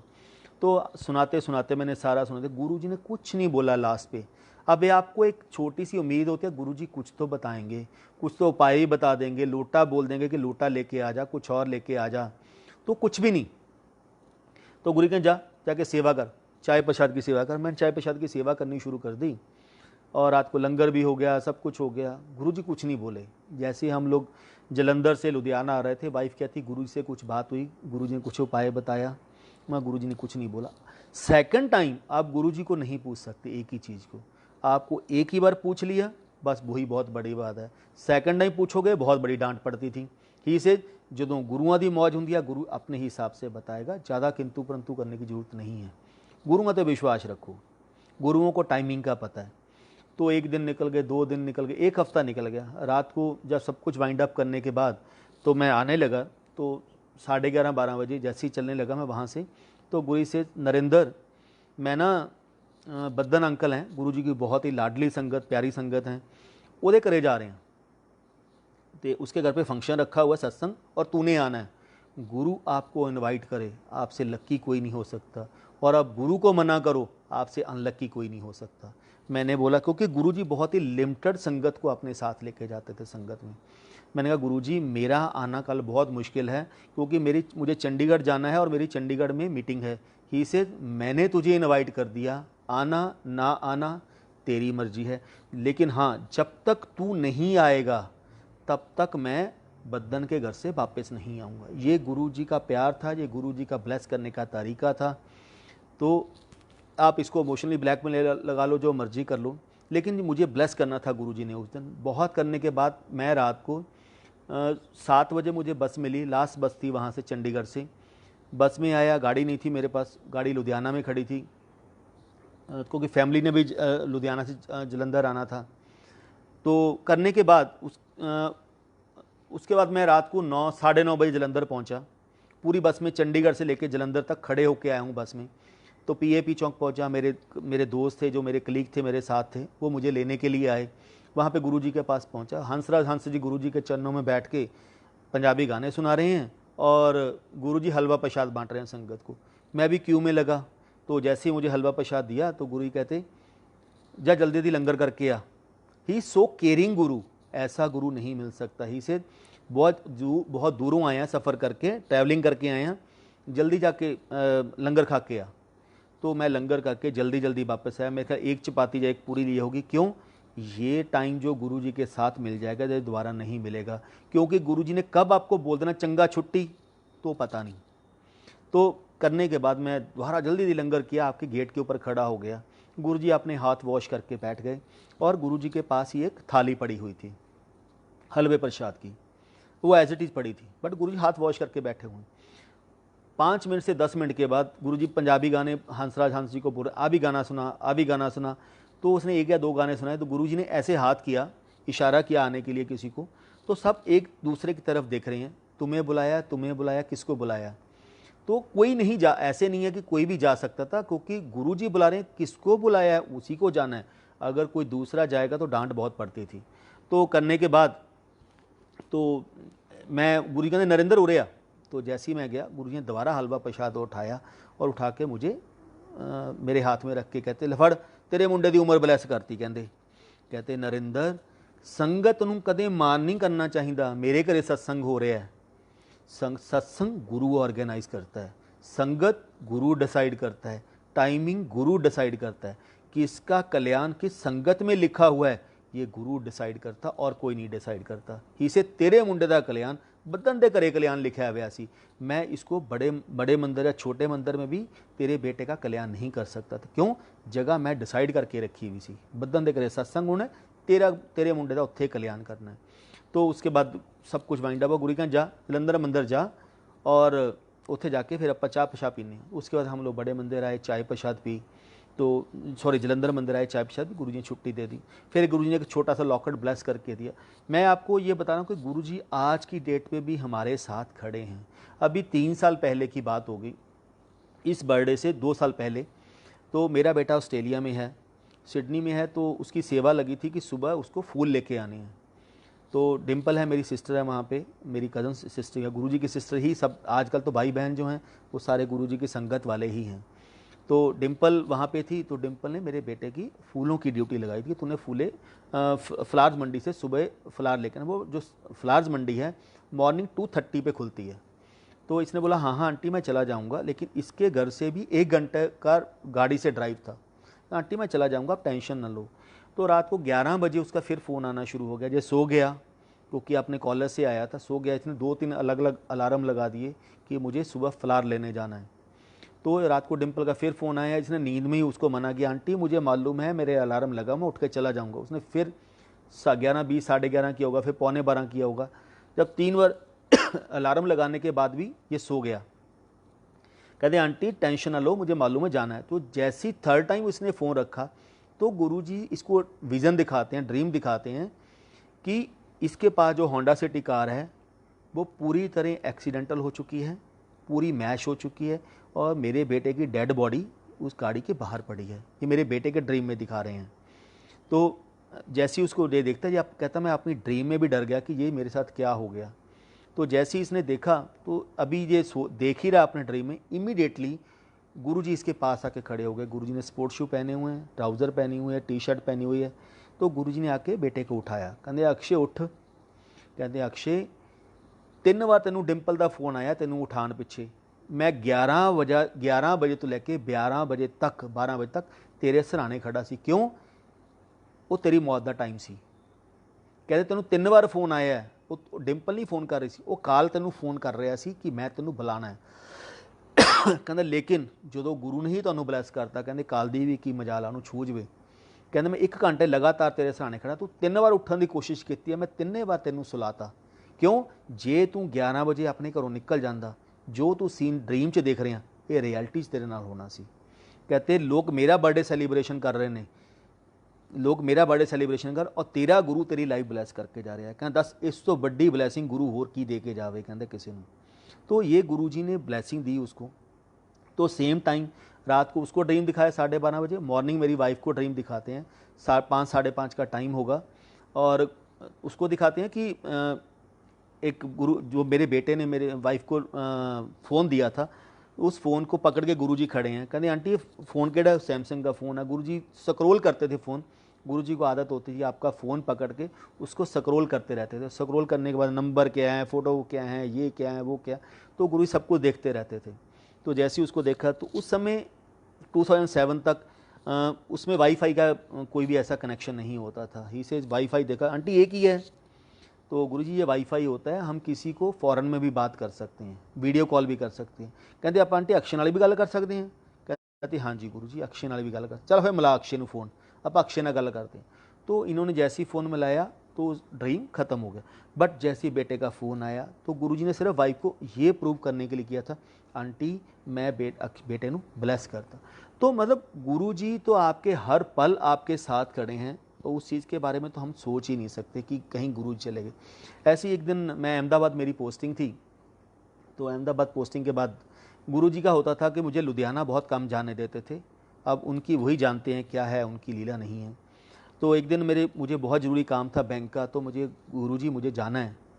तो गुरुजी कहते हाँ हाँ जाया। फिर कहते अच्छा वापस कदों आना है। मैं कहा गुरुजी मैं ना मंडे की मेरी फ़्लाइट है शाम को 5:30 बजे, मंडे को वापस आऊँगा। तो अब आपको एक लालच होता है, जब गुरु आपको प्यार देता है तो आप गुरु जी से बोल देते हो गुरुजी मंडे को अगर आप बोलो। गुरु जी कहते नरेंद्र मेरिया सीढ़ियाँ लेके ना कोरियर मैनू सीढ़ियाँ लेके आ जी। मैं कहा गुरुजी मंडे को मैं लेके आ जाऊँ। ही से तू कौन सा वीवीआईपी है, मंडे ट्यूसडे वेडनेसडे सारी संगत के लिए बंद है तो तेरे लिए भी बंद है, तू कोई वीवीआईपी नहीं है मेरे लिए। तो ऐसा नहीं है कि आपको अगर प्यार मिलता था आपकी उतारी भी अच्छी तरह जाती थी। तो ही से तो कोरियर कर दी। मैंने सैटरडे को सीढ़ियाँ ली, संडे को शॉप पे जाके कोरियर कर दे के आ गया। 12:30 में दे के आया तो 1:30 बजे गुरुजी का फ़ोन आ गया। कहते हाँ कितने मेरा कोरियर दे आया सीढ़ियाँ था। मैं कहा हाँ जी गुरुजी। तू ही आ जा यार। फिर कहते आ जा, नाले सोमवार का दिन है, नाले शिव का लंगर प्रशाद लै जी, नाले कहते गुरुओं के ब्लैसिंग लैके चले जाई, लंगर प्रशाद करके जाई। फिर कहते देख ला फिर ब्लैसिंग मिल के लैके जाई। मैं कहा हाँ जी गुरु जी। आई एम सो हैप्पी कि गुरु जी ने तुहानू एक एक्सट्रा दिन तुहानू as a bonus as a bonanza तुहानू मिल गया। तो जदों ही मैं एम्पायर स्टेट पहुंचा, मैं 3 व्हीलर किया सी, उस टाइम ओला उबर नहीं थी, दूसरी टैक्सी बहुत महंगी होती थी। जैसे ही मैं एम्पायर स्टेट ऑटो वाले को बोला भाई तू अभी यहीं रुक जाना, जितना टाइम भी लगेगा मैं तुझे उसके एक्स्ट्रा पैसे दे दूँगा। वो रुक गया। तो जैसे ही मैं किचन के थ्रू अंदर जाने लगा, क्योंकि मेन गेट तो खुलता नहीं था, जैसे ही मैं अंदर जाने लगा तो आंटी थी वहाँ पे, उन्होंने मुझे रोका। कहते नरेंद्र अंकल किधर। तो रेखा आंटी थे, उन्होंने रोका कि नरेंद्र अंकल किधर। मैं कहा आंटी गुरुजी को ना सीढ़ियाँ देनी। कहते नरेंद्र अंकल मुझे सीढ़ियाँ दे दो, गुरुजी तो है नहीं। मैं कहा आंटी मैं भी सेवा में रह चुका हूँ, मुझे मालूम है। गुरुजी सामने शीशे के सामने आपको दिखाई दे रहे हैं कि आसन के ऊपर बैठे हैं या नीचे बैठे हैं या डेस्क के ऊपर बैठे हैं। गुरुजी बोल देते थे कह दे गुरु है नहीं। तो मैं कहा आंटी गुरुजी ने मुझे बुलाया था और बोला था माथा टेक के जाना और लंगर करके जाना। कहती नरेंद्र अंकल आपके अभी आप एम्पायर स्टेट का गेट भी एंटर नहीं किए होंगे, 5 मिनट पहले गुरुजी ने फ़ोन किया है नरेंद्र आ रहा है, नरेंद्र ਨੂੰ अंदर नहीं आन देना हैगा। नरेंद्र ਨੂੰ चाह प्रशाद पिला के मिठा खिला के नाल एक मिठाई का डब्बा दे के वापस भेज दी, अंदर नहीं आना चाहिए वो। मैं कहा आंटी नहीं गुरुजी ने बोला था लंगर करके जाना है। तो ही नरेंद्र अंकल मैं क्या बोलूँ, जो गुरुजी का हुक्म है मैंने आपको सुना दिया, बाकी आपकी मर्जी है। तो मुझे बहुत अफसोस हुआ यार, इतनी दूर से आए, गुरुजी ने बुलाया, कम से कम दर्शन ही दे देते। अब तो 1 महीने के बाद जाके मौका मिलेगा। तो मैं एयरपोर्ट पहुंचा, 5:30 मेरी फ़्लाइट थी। मैंने जैसे ही बोर्डिंग हो गई, जैसे टेक ऑफ होने लगा 5:30 5:45 पे, तो उन्होंने डिले करना शुरू कर दिया। हम बोर्ड हो गया, बैठ गए अंदर, पानी की बॉटल्स आ गई, तो उन्होंने डिले करना शुरू कर दिया। आधा घंटा डिले हो गया, 1 घंटा हो गया, 1.5 घंटा हो गया। पैसेंजर ने शोर मचाना शुरू कर दिया। इंडियन एयरलाइन की फ़्लाइट थी, तो पैसेंजर ने शोर मचाना शुरू कर दिया। किसी की आगे कनेक्टिंग फ़्लाइट है, किसी को किसी फंक्शन पे जाना है, किसी को कहीं जाना है। तो चलते चलते 7:30 से 7:30 हो चुके थे। तो उन्होंने फाइनली अनाउंस किया अभी इंजन में कुछ प्रॉब्लम चल रही है, इसलिए हम उसको रिपेयर कर रहे हैं, थोड़ा टाइम लगेगा और दूसरी फ़्लाइट हमारे पास अरेंज नहीं हो रही है। जब तक नहीं अरेंज होगी हम आपको नहीं भेजेंगे। आप एक काम करो, आप लोग सब अपना बोर्डिंग पास कैंसिल कराओ और जाके डिनर लॉन्च में करो। 8 सवा 8 का टाइम होगा। तो हम लोग लॉन्च में गए, अपना डिनर वगैरह किया। जैसे ही वापस आए, मेरे ख्याल 9 बजे का टाइम, 9 से 9:10 के बीच में टाइम, 9 से सवा 9 के बीच में टाइम होगा। जैसे ही बाहर आए तो इमीडिएटली मिस कॉल के मैसेज गिरने शुरू हो गए। तो 3 से 4 कॉल गुरुजी की आई हुई थी। अब गुरुजी की एक बड़ी क्लियर कट इंस्ट्रक्शन थी, गलती से भी मुझे फ़ोन नहीं करना, मैं तुम्हें फ़ोन करूँगा। तो अब आप कैसे गुरुजी को फ़ोन करोगे, तो वेट कर सकते हो। तो सवा 9 हो गए, 9:20 हो गए, 9:20 हो गए, तो इमीडिएटली गुरुजी का फ़ोन आया। तो जैसे ही गुरुजी का फ़ोन आया, मैंने कहा गुरुजी पैरी पैना कितने। मैं कहा गुरुजी एयरपोर्ट। क्यों जहाज़ चलिया नहीं। तो मैं चुप। कहते क्यों जहाज़ चलिया नहीं। मैं कहा नहीं गुरुजी। कहते कमलिया ਅੱਜ ਇਹ ਜਹਾਜ਼ ਕਰੈਸ਼ ਹੋਣਾ ਸੀ, ਇਹ ਫਲਾਈਟ ਕਰੈਸ਼ ਹੋਣੀ ਸੀ। ਇਸ ਫਲਾਈਟ ਦੇ ਵਿੱਚ ਤੂੰ ਜਾ ਰਹੇ ਆ, ਤੇਰੇ ਕਰਕੇ ਮੈਨੂੰ ਪੂਰੀ ਦੀ ਪੂਰੀ ਫਲਾਈਟ ਬਲੈਸ ਕਰਨੀ ਪੈ ਗਈ। ਕਹਿੰਦੇ ਕਿਉਂ? ਰੱਬ ਵੀ ਕਈ ਵਾਰ ਮਜਬੂਰ ਹੋ ਜਾਂਦਾ ਵੈ, ਆਪਣੇ ਇੱਕ ਭਗਤ ਦੇ ਕਾਰਨ ਇੰਨੀਆਂ ਜਾਨਾਂ ਬਲੈਸ ਕਰਨੀਆਂ ਪੈਂਦੀਆਂ। ਕਹਿੰਦੇ ਨਰਿੰਦਰ, ਜਿੰਨੇ ਪੈਸੰਜਰ ਬੈਠੇ ਸੀ ਅੱਜ ਸਭ ਦੀ ਡੈਥ ਲਿਖੀ ਸੀ, ਤੇਰੇ ਕਾਰਨ ਮੈਨੂੰ ਪੂਰੀ ਪੈਸੰਜਰਾਂ ਦੀ ਡੈਥ ਬਖਸ਼ਣੀ ਪੈ ਗਈ, ਅੱਜ ਉਹਨਾਂ ਨੂੰ ਲਾਈਫ ਬਲੈਸ ਕਰਨੀ ਪੈ ਗਈ। ਕਹਿੰਦੇ ਮੈਨੂੰ, ਕਹਿੰਦੇ ਇਹ ਤੋਂ ਵੱਡਾ ਗੁਰੂ ਹੋਰ ਕੀ ਕਰ ਸਕਦਾ। ਹੀ ਸੇ ਉੱਪਰ ਵੀ ਲਿਖਣ ਵਾਲਾ ਮੈਂ ਆ, ਨੀਚੇ ਵੀ ਲਿਖਣ ਵਾਲਾ ਮੈਂ ਆ, ਮੈਂ ਰੀਰਾਈਟਰ ਹਾਂ, ਮੈਂ ਤੁਹਾਡੇ ਕਰਮਾਂ ਨੂੰ ਰੀਰਾਈਟ ਕਰ ਦਿੰਦਾ, ਲੇਕਿਨ 90% ਤੁਹਾਨੂੰ ਆਪਣੇ ਕਰਮਾਂ ਨੂੰ ਭੁਗਤਾਨ 90% ਮੈਂ ਤੁਹਾਡੇ ਕਰਮ ਕਿਉਰ ਕਰ ਦਿੰਦਾ, ਲੇਕਿਨ 10% ਤੁਹਾਨੂੰ ਭੁਗਤਾਨ ਕਰਨੇ ਹੀ ਕਰਨੇ ਪੈਣੇ ਨੇ। ਕਹਿੰਦੇ ਫਿਰ ਮੈਨੂੰ ਗੁਰੂ ਜੀ ਨੇ ਇਮੀਡੀਏਟਲੀ ਰਿਪੀਟ ਕਰਾਇਆ, ਕਹਿੰਦੇ ਕਮਲਿਆ, ਜੇ ਮੈਂ ਤੈਨੂੰ ਅੱਜ ਦਰਸ਼ਨ ਦੇ ਦਿੰਦਾ, ਤੈਨੂੰ ਬੁਲਾਇਆ ਸੀ CD ਬੁਲਾਉਣ ਵੇਲੇ, ਜੇ ਮੈਂ ਤੈਨੂੰ ਦਰਸ਼ਨ ਦੇ ਦਿੰਦਾ ਤੇਰੀ ਫਲਾਈਟ ਵੀ ਖਰਾਬ ਨਹੀਂ ਹੋਣੀ ਸੀ, ਲੇਕਿਨ ਮੈਂ ਇੰਨੀਆਂ ਜਾਨਾਂ ਬਲੈਸ ਕਰ ਰਿਹਾ, ਇੰਨੀ ਲਾਈਫਾਂ ਬਲੈਸ ਕਰਤੀਆਂ, ਤਾਂ ਮੈਨੂੰ ਕੁਛ ਨਾ ਕੁਛ ਤਾਂ ਕਰਨਾ ਪੈਣਾ ਸੀ। ਮੈਂ 10% ਉਹਨਾਂ ਬੰਦਿਆਂ ਦੀ ਜਾਨ ਦੇ ਸਦਕੇ ਤੇਰੇ ਕਾਰਨ ਮੈਨੂੰ ਜਹਾਜ਼ ਦਾ ਇੰਜਨ ਖਰਾਬ ਕਰਨਾ ਪੈਣਾ। ਮੈਂ ਤਾਂ ਗੁਰੂ ਜੀ ਨੂੰ ਕੁਛ ਨਹੀਂ ਦੱਸਿਆ ਕਿ ਕੀ ਹੋਇਆ ਮੇਰੇ ਨਾਲ, ਕੀ ਨਹੀਂ ਹੋਇਆ। ਹੀ ਸੇ ਮੈਨੂੰ ਜਹਾਜ਼ ਦਾ ਇੰਜਨ ਖਰਾਬ ਕਰਨਾ ਪੈ ਗਿਆ। ਕਹਿੰਦੇ ਨਰਿੰਦਰ, ਹੁਣ 9:35 ਤੇ 40 ਮਿੰਟ ਤੇ ਤੇਰੀ ਫਲਾਈਟ ਚੱਲੇਗੀ ਔਰ 11:30 ਤੇਰੀ ਫਲਾਈਟ ਭੋਪਾਲ ਜਾਂ ਇੰਦੌਰ ਜਾਣਾ ਸੀ, ਉੱਥੇ ਪਹੁੰਚੂਗੀ। ਤੋ ਜਦੋਂ ਹੀ ਹੋਇਆ ਸੇਮ ਅੱਜ ਮੈਂ ਗੁਰੂ ਜੀ ਨਾਲ ਗੱਲ ਹੀ ਕਰ ਰਹੇ ਹਾਂ, ਇਮੀਡੀਏਟਲੀ ਅਨਾਊਂਸ ਹੋ ਗਈ ਤੁਸੀਂ ਬੋਰਡਿੰਗ ਪਾਸ ਨਵੇਂ ਲਓ ਤਾਂ ਕਿ ਫਲਾਈਟ ਸਾਡੀ ਅਰੇਂਜ ਹੋ ਗਈ। ਗੁਰੂ ਜੀ ਕਹਿੰਦੇ ਚੰਗਾ ਨਰਿੰਦਰ, ਨਮਸਤੇ। तो अगले रात 11:30 शार्प मैं भोपाल पहुँचा, जो इंदौर से उत्थे गया। तो अगले दिन फिर दोबारा गुरु जी का फोन आया, गुरु कहते देख ला नरिंदर, रब कहते तेरा गुरु जो कर गया कोई करके दिखा सकता ही से, असी प्रैक्टिकल करके दिखाई दे। असी कोई ये नहीं दिखाता भी हाँ कर दूंगा, माला फेरो, पाठ करो, दान करो, असी प्रैक्टिकल करके दिखाई दे ये मैं कर सकता वाँ। कोई नहीं कर सकता वो मैं कर सकता। जिथे साइंस खत्म हो जाएगी, जिथे मैडिकल खत्म हो जाएगी, उत्थे मेरे काम शुरू होंगे। तो गुरु जी की लीला को आप कहीं पे कोरिलेट ही नहीं कर सकते कि गुरु जी आपको ब्लेस कैसे करेंगे, और ज़रूरी नहीं होता कि आपके कारण कितनी दुनिया को ब्लेस करेंगे, ये भी नहीं पता। तो ऐसे ही गुरु जी का एक सत्संग और सुनाता हूँ। तो गुरु जी ने मैं अगर बोलूँगा कि मेरी पूरी फैमिली की लाइफ ब्लेस करके रखो, कितनी बार ब्लेस की है इसके बारे में भी नहीं मैं बता सकता हूँ। मैं कह रहा हूँ मेरी पूरी फैमिली की लाइफ बहुत बार ब्लेस की है। मैं अभी रिसेंटली आपको एक सत्संग सुनाता हूँ। मेरे बेटे ने अभी जनवरी में 5 जनवरी को सिडनी से दिल्ली आना था। तो उन्होंने वहाँ पे कैनबरा में सत्संग रखा हुआ सब 20 से 22 दिसंबर के आसपास। उनका ये प्लान था कि मैं थोड़े से पैसे और एक्स्ट्रा पे करके मैं प्री पोन करवा लूँगा, क्योंकि वहाँ से एक हफ्ता 10 दिन की टोटल बंद हो जाता है जितना भी फॉरेन कंट्रीज़ है, वेस्टर्न कंट्रीज़ है। तो इन्होंने जैसे ही सत्संग रखा था 15-20 लोग थे, कुछ लोग सिडनी से भी आए थे कैनबरा। तो एक लड़का था लुधियाना से ही है, उसकी समाधि लग गई। तो उसको क्या है, सामने गुरुजी आसन के ऊपर बैठे हैं और गुरुजी ने हाथ में त्रिशूल पकड़ा हुआ है। कभी गुरुजी शिव जी का रूप बना रहे हैं, कभी खुद उसको बैठे हैं और उससे बहुत बातें कर उस लड़के से। देन थोड़े टाइम के बाद उस लड़के को कहते उसका नाम लेके अक्षय को बोल 5 मिनट मेरे साथ भी तो बैठ जाया कर, हम सेवा करते हैं लेकिन गुरु के साथ भी 5 मिनट तो हमें बैठना चाहिए। ही से सेवा करता फिरी जाता वै, भजी जाता वै, लेकिन इसको बोल गुरुओं नाल भी तो 5 मिनट बैठ जाया करे, गुरुओं के साथ भी तो बैठो, वो भी तो कनेक्शन बनाओ, वो भी ज़रूरी है, सेवा भी ज़रूरी है, गुरु के साथ बैठना भी आपको ज़रूरी है। तो उसने बुलाया, तो इसने पहले मना किया, फिर उसने बोला नहीं, बोला उसने इशारा किया तो ये समझ गया।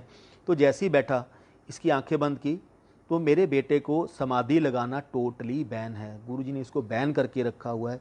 तूने आंखें नहीं बंद करनी, किसी भी संगत में जाके आंखें नहीं बंद करनी। क्यों? जैसे ही वो आंखें बंद करता है वो इमीडिएटली गुरुजी से कनेक्ट कर जाता है। तो ही से अभी तेरी एज नहीं है, बहुत छोटी एज है, समाधि में जाना बहुत आसान है लेकिन समाधि से वापस आना बहुत मुश्किल है। एक पूर्ण गुरु की कृपा से ही आप समाधि से वापस आ सकते हो, बिना उसके नहीं आ सकते। तो जैसे ही समाधि में बैठा तो सामने गुरुजी बैठे हैं। तो इंसिडेंट क्या हुआ था, एक आंटी कोई सिडनी से गई थी, वो 2 माला लेके गई थी रुद्राक्ष की, और उसने बोला कि अक्षय गुरुजी ने बोला है ये रुद्राक्ष की माला तुम्हें दे दो। तो हमें गुरुजी ने एक बड़ी सिंपल चीज़ बताई है, अगर मुझे कोई चीज़ देनी होगी तो मैं अपने हाथ से तुम्हें दूंगा, मैं तुम्हें ब्लेस करके दूंगा। लोगों पे विश्वास ना करो कि कौन क्या बोल रहा है, ये गुरुजी ने बहुत क्लियर पिक्चर बोल दी थी हमें, मेरे पे विश्वास करो, सिंगल मेरे सिवाय किसी के ऊपर विश्वास ना करना। तो इसने उस आंटी को बोला, आंटी गुरु का नाम लेके मुझे कोई चीज़ ना दो कि गुरुजी ने भेजी है, गुरुजी ने मुझे भेजनी होगी तो खुद भेजेंगे गुरुजी, मुझे किसी मीडिएटर की ज़रूरत नहीं पड़ती। आप लेके आए हो, आप ये बोलो कि मैं अमरनाथ गई हूँ, तुम्हारे लिए लेके आई हूँ प्रसाद, मैं रख लूँगा, लेकिन गुरुजी का नाम लेके ना बोलो। तो गुरुजी वहाँ बैठे हैं, गुरुजी इससे बातें कर रहे हैं कि हाँ अक्षय, तो फिर कब जाना है, क्या प्लान है, इंडिया जान दा। तो इसने बोला कि गुरुजी मैं ना 5 तरीक को जाना है। हाँ ठीक है, इकट्ठे चलांगे आप दोनों ही, मेरा भी टैक्सी पैक कर ली, ਆਪਾਂ कैनबरा तो आस्ट्रेलिया तो सीधा इंडिया दोनों इकट्ठे चलांगे, मेरा सामान भी नाल ही पैक करके चलनी। तो तब तक तो कोई बात नहीं थी, लेकिन हाँ फिर उन्होंने बैठे बैठे सब चीज़ें, गुरुजी ने बहुत सारी बातें की बेटे के साथ। देन इसे गुरुजी ने एक हाथ ऐसे, फिर गुरुजी शिव जी का रूप बना के बैठ गए। गुरुजी के हाथ में त्रिशूल पकड़ा हुआ है, गंगा निकल रही है सिर से, त्रिशूल यानी कि ऊपर जटा बनी हुई है, चंद्रमा है। तो गुरुजी ने हाथ किया तो गुरुजी के हाथ में एक रुद्राक्षी माला आ गई। वो रुद्राक्षी माला मेरे बेटे को देते हुए कहते अक्षय आ फड़, मैं वो जी माला सी ना वो मैं तेरे लिए भेजी सी, लेकिन तेरा मेरे सिवाय किसी के ऊपर विश्वास नहीं है, तू किसी की ली हुई चीज़ों को नहीं मानता कि ये चीज़ मुझे गुरु ने दी है, जब तक मैं तुम्हें अपने हाथ से नहीं दूंगा तब तक तू नहीं मानेगा। तो ये है गुरु। गुरु की आप हर एक चीज़ को मानना सीखो कि गुरु जी क्या करते हैं क्या नहीं करते। ऐसे ही जब जलंधर में थे तो गुरु जी को ना, वैसे गुरुजी पुरानी गाड़ी लेने को हमेशा मना करते थे, लेकिन गुरुजी को उनो गाड़ी बड़ी पसंद आई थी क्योंकि उसकी डिग्गी बहुत बड़ी थी। ही से ये पुरानी गाड़ी ले ले क्योंकि इसमें डिग्गी बहुत बड़ी है, और जब अपन दिल्ली चले जावांगे ना तो दुगरी से पंजाब से जब सामान जाना होगा तो इस डिग्गी में बहुत सामान आ जाएगा।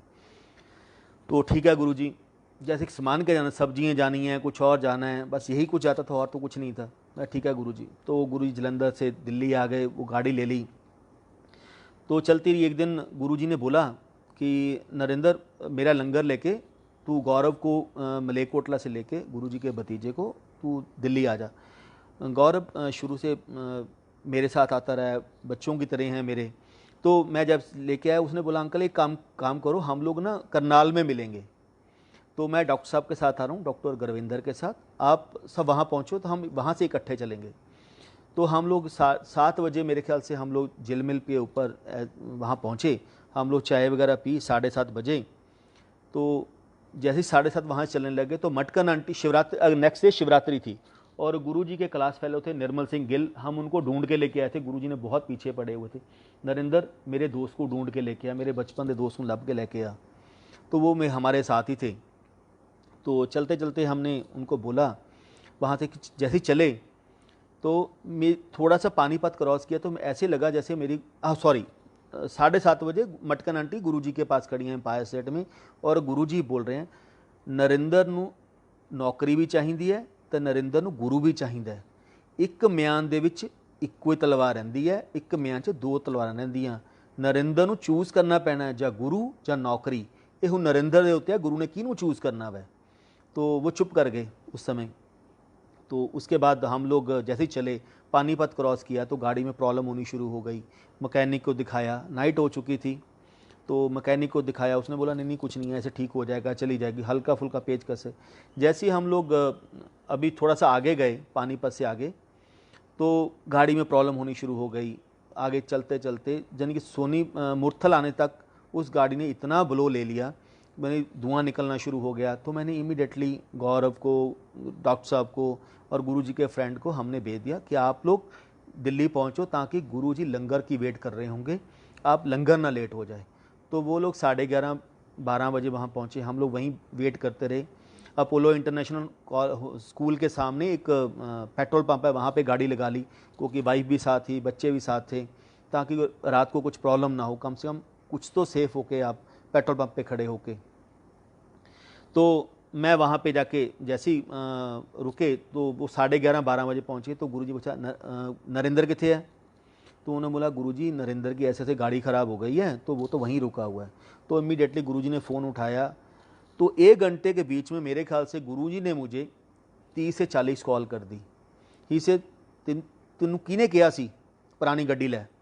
अब मैं ये नहीं बोल सकता गुरुजी आप ही ने तो बोला था पुरानी गाड़ी ले ले। ही से तेनू किने कहा सी एक काम कर, सारा सामान गाड़ी से बाहर निकाल और अभी पेट्रोल लेके गाड़ी को आग लगा दे। यानी कि 1 घंटे के बीच में इतनी ब्लैसिंग करते रहे बातें करते। देन ही से एक काम कर, मैं गड्डी भेज रहे हैं, इनू ड्राइवर नाल भेज रहे हैं और ड्राइवर को गड्डी दे दी, तू उस दूसरी गड्डी 'च बैठ के आ जा। मैं गुरुजी के साथ, वो ड्राइवर रात को पहुंचा 2:30 बजे। तो हमने उस गाड़ी में सामान रखा, ड्राइवर को इंस्ट्रक्शन दी आज रात को सो गए, सुबह गाड़ी टो करवा के आप दिल्ली ठीक करवा दोगे इसको। तो हम लोग रात को सुबह पहुँचे 4:15 बजे एम्पायर स्टेट में। तो गुरुजी हम 4:15 पे एंटर कर रहे हैं, एम्पायर स्टेट का अंदर पहुँचे हैं और गुरुजी 4:10 पे अपने रूम में जा रहे हैं। ही से बच्चे आ गए ने, सेफ पहुँच गए, उन्होंने को बड़े मंदिर चले जाएंगे और जाके बड़े मंदिर लंगर भेजता मैंने, जाके बड़े मंदिर चाह प्रसाद पियो तो लंगर करो, तो कल मिलेंगे शिवरात्रि के उत्ते। तो नेक्स्ट हम लोग गए, बड़े मंदिर पहुंच गए, सेवा वगैरह की। तो जैसे ही फंक्शन शुरू हो गया शाम को, गुरुजी के क्लास फेलो आ गए, उनसे मिल लिए। हम लोगों की बाहर लंगर में सेवा लगी हुई थी। तो जैसी बाद में गया तो गुरुजी को माथा टेकने लगा। तो गुरुजी कहने, नरेंद्र एक म्यान च दो तलवारां रहिंदियां हुंदियां, हुण तैनूं डिसाइड करना पैना जां गुरु जां नौकरी। हुण तू डिसाइड कर तैनूं की चाहिए, गुरु चाहिए कि नौकरी चाहिए। गुरु जी बड़े मंदिर के आसन के ऊपर बैठे हुए थे। तो मैंने कहा, गुरु जी मुझे गुरु चाहिए। गुरु है तो नौकरियाँ और काम तो पीछे पीछे भागती हैं, बाकी वो सेकेंडरी हैं, आप सबसे पहले आप ही हो। तो गुरु जी हंसने लग गए, चंगा नमस्ते। तो उसके बाद गुरुजी ने किसी आंटी को बोला, आंटी नरेंद्र की गाड़ी तूने ठीक करवानी है, पैसे तुझे नरेंद्र देगा और अपनी गाड़ी नरेंद्र को दे दे। रीटा नारंग आंटी थी, उन्होंने मुझे अपनी गाड़ी दी। मैंने उनको पूछा कि दीदी इसमें से पेपर होंगे, कहाँ पड़े हैं? उन्होंने बोला पेपर यहीं कहीं पड़े होंगे, आप ले जाओ भैया, मैं तो बहुत कम चलाता हूँ। 2 साल में उन्होंने मेरे ख्याल से 5000 किलोमीटर भी गाड़ी नहीं चलाई थी। उनकी अपनी पर्सनल कार थी जो गुरुजी ने दिलवाई। तो मैं गाड़ी लेके आ गया, डॉक्टर साहब को छोड़ा। जब मैंने अपने घर पे जाके सारा सामान निकाला और सोचा पेपर निकाल के अंदर रख दूं, तो उसमें एक भी डॉक्यूमेंट नहीं था उस गाड़ी में। मैंने सारी गाड़ी छान ली। मैंने जैसे उनको फ़ोन किया, मैं कहा दीदी पेपर, कहती भैया मैं कौन सा दिल्ली से बाहर जाती हूँ, यहाँ छोड़ी थी मार्केट में जाना है, वहाँ मुझे पेपरों की ज़रूरत नहीं पड़ती, पता नहीं कहीं पड़े होंगे। तो गाड़ी ठीक हो गई। 10 दिन के बाद मेरे फादर इन लॉ को गुरुजी ने अपने पास रखा हुआ था, वो उनके क्लास फेलो थे, तो गुरुजी ने अपने पास उनको रखा हुआ था। तो 10 दिन के बाद गुरुजी के रूम से ही वो फ़ोन कर रहे हैं कि तुम्हारी गाड़ी ठीक हो गई है और 36 से 37 हज़ार रुपये का बिल बना है और आके अपनी गाड़ी ले जाओ। तो स्पीकर फ़ोन थे, मुझे नहीं मालूम था कि स्पीकर फ़ोन के ऊपर हैं। तो मैंने उनको बोला, मैं क्या इस गाड़ी में तो पेपर नहीं है, आप एक काम करो, यहाँ से ड्राइवर करके मेरी गाड़ी भेज दो और मैं इनको वो ये वाली गाड़ी जो आंटी की गाड़ी है, दीदी की गाड़ी है, वो वापस ले जाएंगे। तो गुरुजी पीछे से बोल रहे हैं, असी तेरे नौकर थोड़ी लगे हुए हैं जेड़ी तेरे गड्डियाँ भेजिए, अपनी गड्डी आके खुद लेके जा। तो उसके बाद फिर मैंने अपने फादर इन लॉ को बोला कि गुरुजी को बोल दो कि ऐसे ऐसे पेपर नहीं है, मैं कैसे आऊँ, किसी ने रोक लिया तो गाड़ी भी बाउंड होगी, मैं भी जेल में जाऊँगा। तो करने के बाद गुरुजी ने फ़ोन किया, गुरुजी ने फ़ोन पकड़ लिया। मैं कहा गुरुजी ऐसे ऐसे है। कहते गड्डी तू ही लेके आएगा, लेकिन सुबह 5 बजे चलेगा और 12 बजे तू दिल्ली बड़े मंदिर पहुंच जाएगा। तो 60 से ज़्यादा तूने गाड़ी नहीं चलानी, तेरी गाड़ी को कोई नहीं पकड़ेगा, हाथ भी नहीं लगाएगा कोई। तो मैंने वैसे ही किया, 5 बजे चले तो 12 बजे बड़े मंदिर पहुँचे और सेवा की। सेवा करने के बाद वापस आ गए, शाम को पहुँचे तो गुरुजी अपने रूम में बैठे हुए थे। तो रूम में बैठे मेरे फादर इन लॉ भी बैठे हुए थे, गुरुजी बैठे हुए थे, मैं था और एक शायद संगत और थी। उस दिन गिफ्ट आई थी, थोड़ी सी 20-22 गिफ्टें थी। तो गिफ्ट लेने के बाद उन्होंने, गुरुजी ने मुझे गिफ्ट दीजिए, गिफ्ट उसको दे देना जी, उसको दे देना, करते करते सारी गिफ्टें उन्होंने बांट दी सारी। तो मुझे कहते, तो मैं मालिश मुलिश करने लगा, माथा मुथा टेका, मालिश कर रहा था। मालिश करते करते गुरुजी कहते, नरेंद्र गड्डी चेंज कर ला। अब मुझे ये था कि मैं सैलरी क्लास वाला बंदा हूँ, तो 37,000 रुपया अगर मैं बोलूँ 2 या 3-4 मेरे लिए बहुत बड़ा था। तो मुझे ये था कि मैं इस गाड़ी को चला लूँगा, अब तो ठीक हो गई है, बिल्कुल नई बन गई है, आपकी इसमें क्या प्रॉब्लम होनी है। तो मैं कहा, गुरुजी कहते नरेंद्र गड्डी नवी लै ला, इनू बेच दे। मैं कहा गुरुजी इतने पैसे तो है नहीं मेरे पास, एक काम करता हूँ, कहते नवी गड्डी कटानी है शोरूम के विचों। मैं कहा गुरुजी एक काम करता हूँ, मैं इसको बेच के मारुति 800 AC नहीं निकलवाता हूँ, 2 सवा 2-2.5 लाख की है, 1.5 लाख मेरे पास होगा, प्लस एक गाड़ी बिक जाए कैश पे ले लूँगा, इंस्टॉलमेंट नहीं बनाऊँगा। तो गुरुजी के तब वर्ड थे, नरेंद्र मुझे एक चीज़ बता, तेरी ज़िंदगी को कौन चला रहा है? मैं चला रहा हूँ। तेरी नौकरी किसने दी है? मैंने दी है। तुझे गाड़ी किसने दी है? मैंने दी है। तेरे किस्तां किने भरनियां ने? मैं भरनियां ने। तो तू कौन? तू खाम खा कहते अपने आप कही जाना गुरु जी मैं करना, तू कुछ नहीं करना, करन कराने वाला मैं हाँ, इसलिए गाड़ी नहीं निकलवानी है। तो मैंने चुप कर गया। तो मैं, अब ये था कि गुरु जी कहते नवी गड्डी करानी शोरूम तो जाते ही बेच दे। ठीक है, बात हो गई। तो करते करते बहुत देन उसके बाद गुरुजी ने बोला, तो उसकी जो उस समय जो गाड़ी रिपेयर हुई थी, उस गाड़ी के वो पार्ट टूटे थे जो आज तक हिस्ट्री में नहीं टूटे। जिस मैकेनिक ने किया उसने बोला कि मुझे 35 साल हो गए हैं गाड़ियाँ रिपेयर करते हुए, लेकिन मैंने ऊनो की पुली को, लोहे की इतनी स्ट्रांग होती है, उसको तोड़ना भी चाहो तो नहीं टूट सकती। उसके भी 2 पार्ट हो गए थे।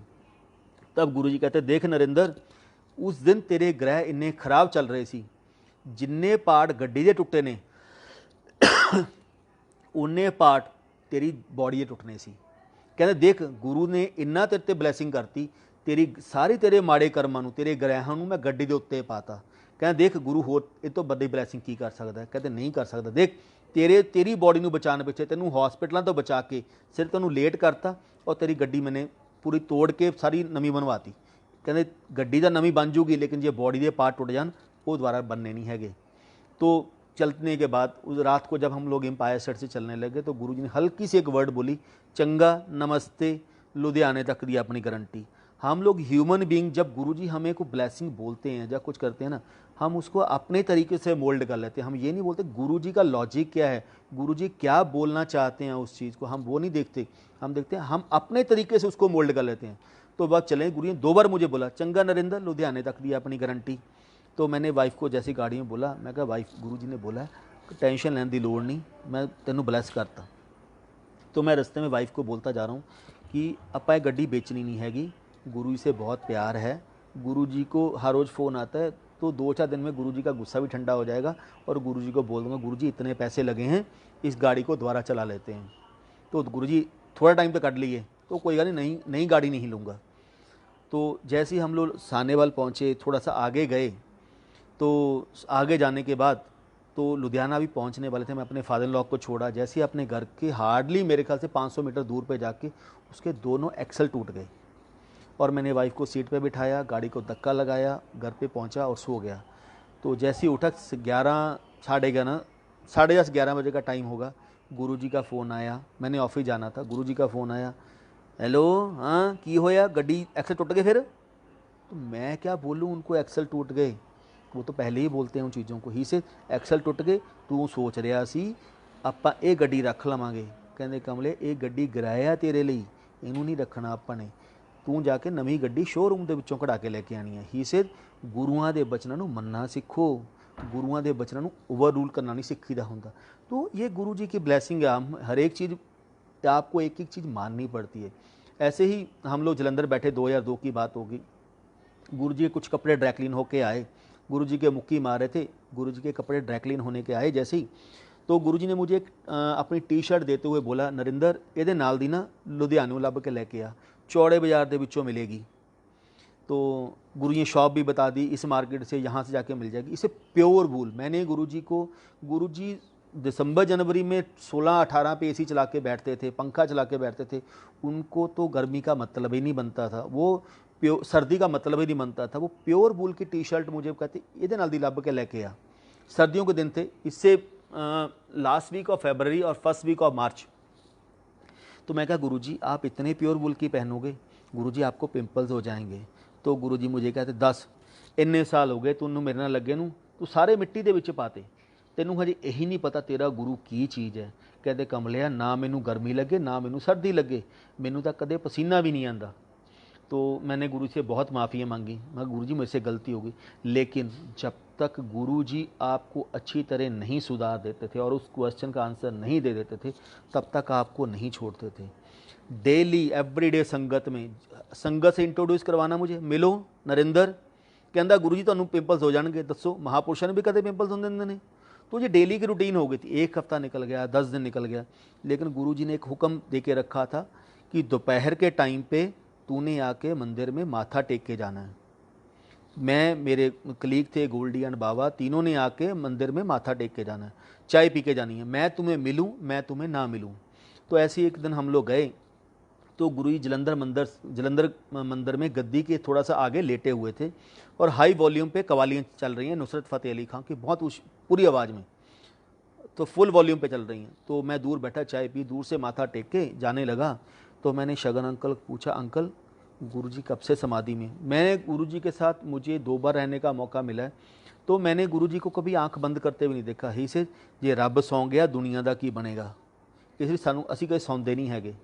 वो जैसी समाधि में लेटे हुए थे, बीच में ओम का आवाज़ आ रही थी, पाठ की आवाज़ आ रही थी, बीच में छबीले से बात कर रहे थे, छबीला मुक्की मारा। मैंने अंकल से पूछा, अंकल कितना टाइम हो गया? ही से 2 घंटे हो गए हैं गुरुजी समाधि में हैं। और हाई वॉल्यूम पे कवाली कवाली चल रही है। तो मैं जाने लगा तो छबीला मुझे दूर से इशारा करके कहता, छबीला जो गुरुजी का खाना बनाता था। तो जैसी मुक्की मार के मैं वापस जाने लगा तो ही से अंकल दूर से इशारा किया, आप आ जाओ, मुझे नींद आ रही है, मैं थक गया हूँ। तो उस बच्चे ने छोटी सी एज में गुरुजी से बहुत ब्लेसिंग ली थी।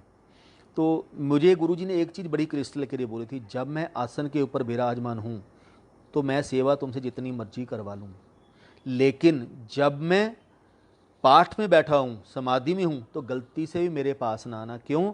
उस समय मैं लोगों के कल्याण कर रहा होता हूँ, लोगों की नेगेटिव जो कर्म होता है उनको काट रहा होता हूँ, और वो नेगेटिव कर्म आपको इम्पैक्ट करते हैं। और मैं जो भी मेरी सेवा में बैठता है, मैं उसको एक शील्ड दे के, एक प्रॉपर ऑरा दे के बिठाता हूँ, ताकि वो बुरे कर्म उसको इम्पैक्ट ना करें, इसे गलती से मेरे पास ना आना।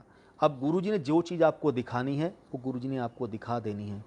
अब गुरुजी की ब्लेसिंग है, आपको टाइमिंग देते हैं देखने के लिए। तो मैं पास जाके बैठ गया। एज ए ह्यूमन हम क्या सोचते हैं, हमारा दिमाग सबसे ऊपर है, बाकी सब तो पीछे हैं। तो मैं जैसे ही उसके छबीला के पास बैठा, मैं कहा, छबीला एक काम करना, तू मुक्की छोड़ना, मैं शुरू करूँगा, ताकि रिदम ना टूट जाए, गुरुजी समाधि से बाहर ना आ जाएं। गुरुजी को थोड़ी मालूम है कौन मुक्की मार रहा है, गुरुजी तो समाधि में है। तो उसने मुक्की छोड़ी, मैंने शुरू की। इमीडिएटली गुरु से, कौन? तो मैंने कहा, गुरुजी मैं नरेंद्र। तू कदम आया? तो मैंने कहा, गुरुजी मैं हो गया, थोड़ा टाइम हो गया। चाय प्रसाद होगी? मैं कहा, हाँ। चल मार मुक्की फिर। तो मुक्की मारनी शुरू हो गई। अब मुझे भी ऑफिस भी वापस जाना था, और शाम को 5 बजे जलंधर मंदिर पहुंचना था। गुरुजी के स्नान करने के बाद वहाँ पहुंचना था, चाय प्रसाद के टाइम पे, सब चीज़ों के टाइम पे। तो जैसे ही चलते चलते 2:30 2:15 बज गए, 2:30 बज गए, 2:30 बजते बजते, तो अब मुझे ये मैं घड़ी देखूं तो गुरु का, चंगा मुक्की मार, लत्ता दे मुक्की मार। 3 बज गए। काम कर, पैरा नीचे बड़ी बर्निंग हो रही है। गुरुजी ने शॉर्ट पहना हुआ था, बनैन पहनी हुई थी, और सॉक्स पहनी हुई थी ब्लैक रंग की। ही से, नरेंद्र एक काम कर, मेरे पैरा नीचे बर्निंग हो रही है, पैरों के नीचे मालिश करनी शुरू कर दे। तो मैंने पाँव के नीचे मालिश करनी शुरू की।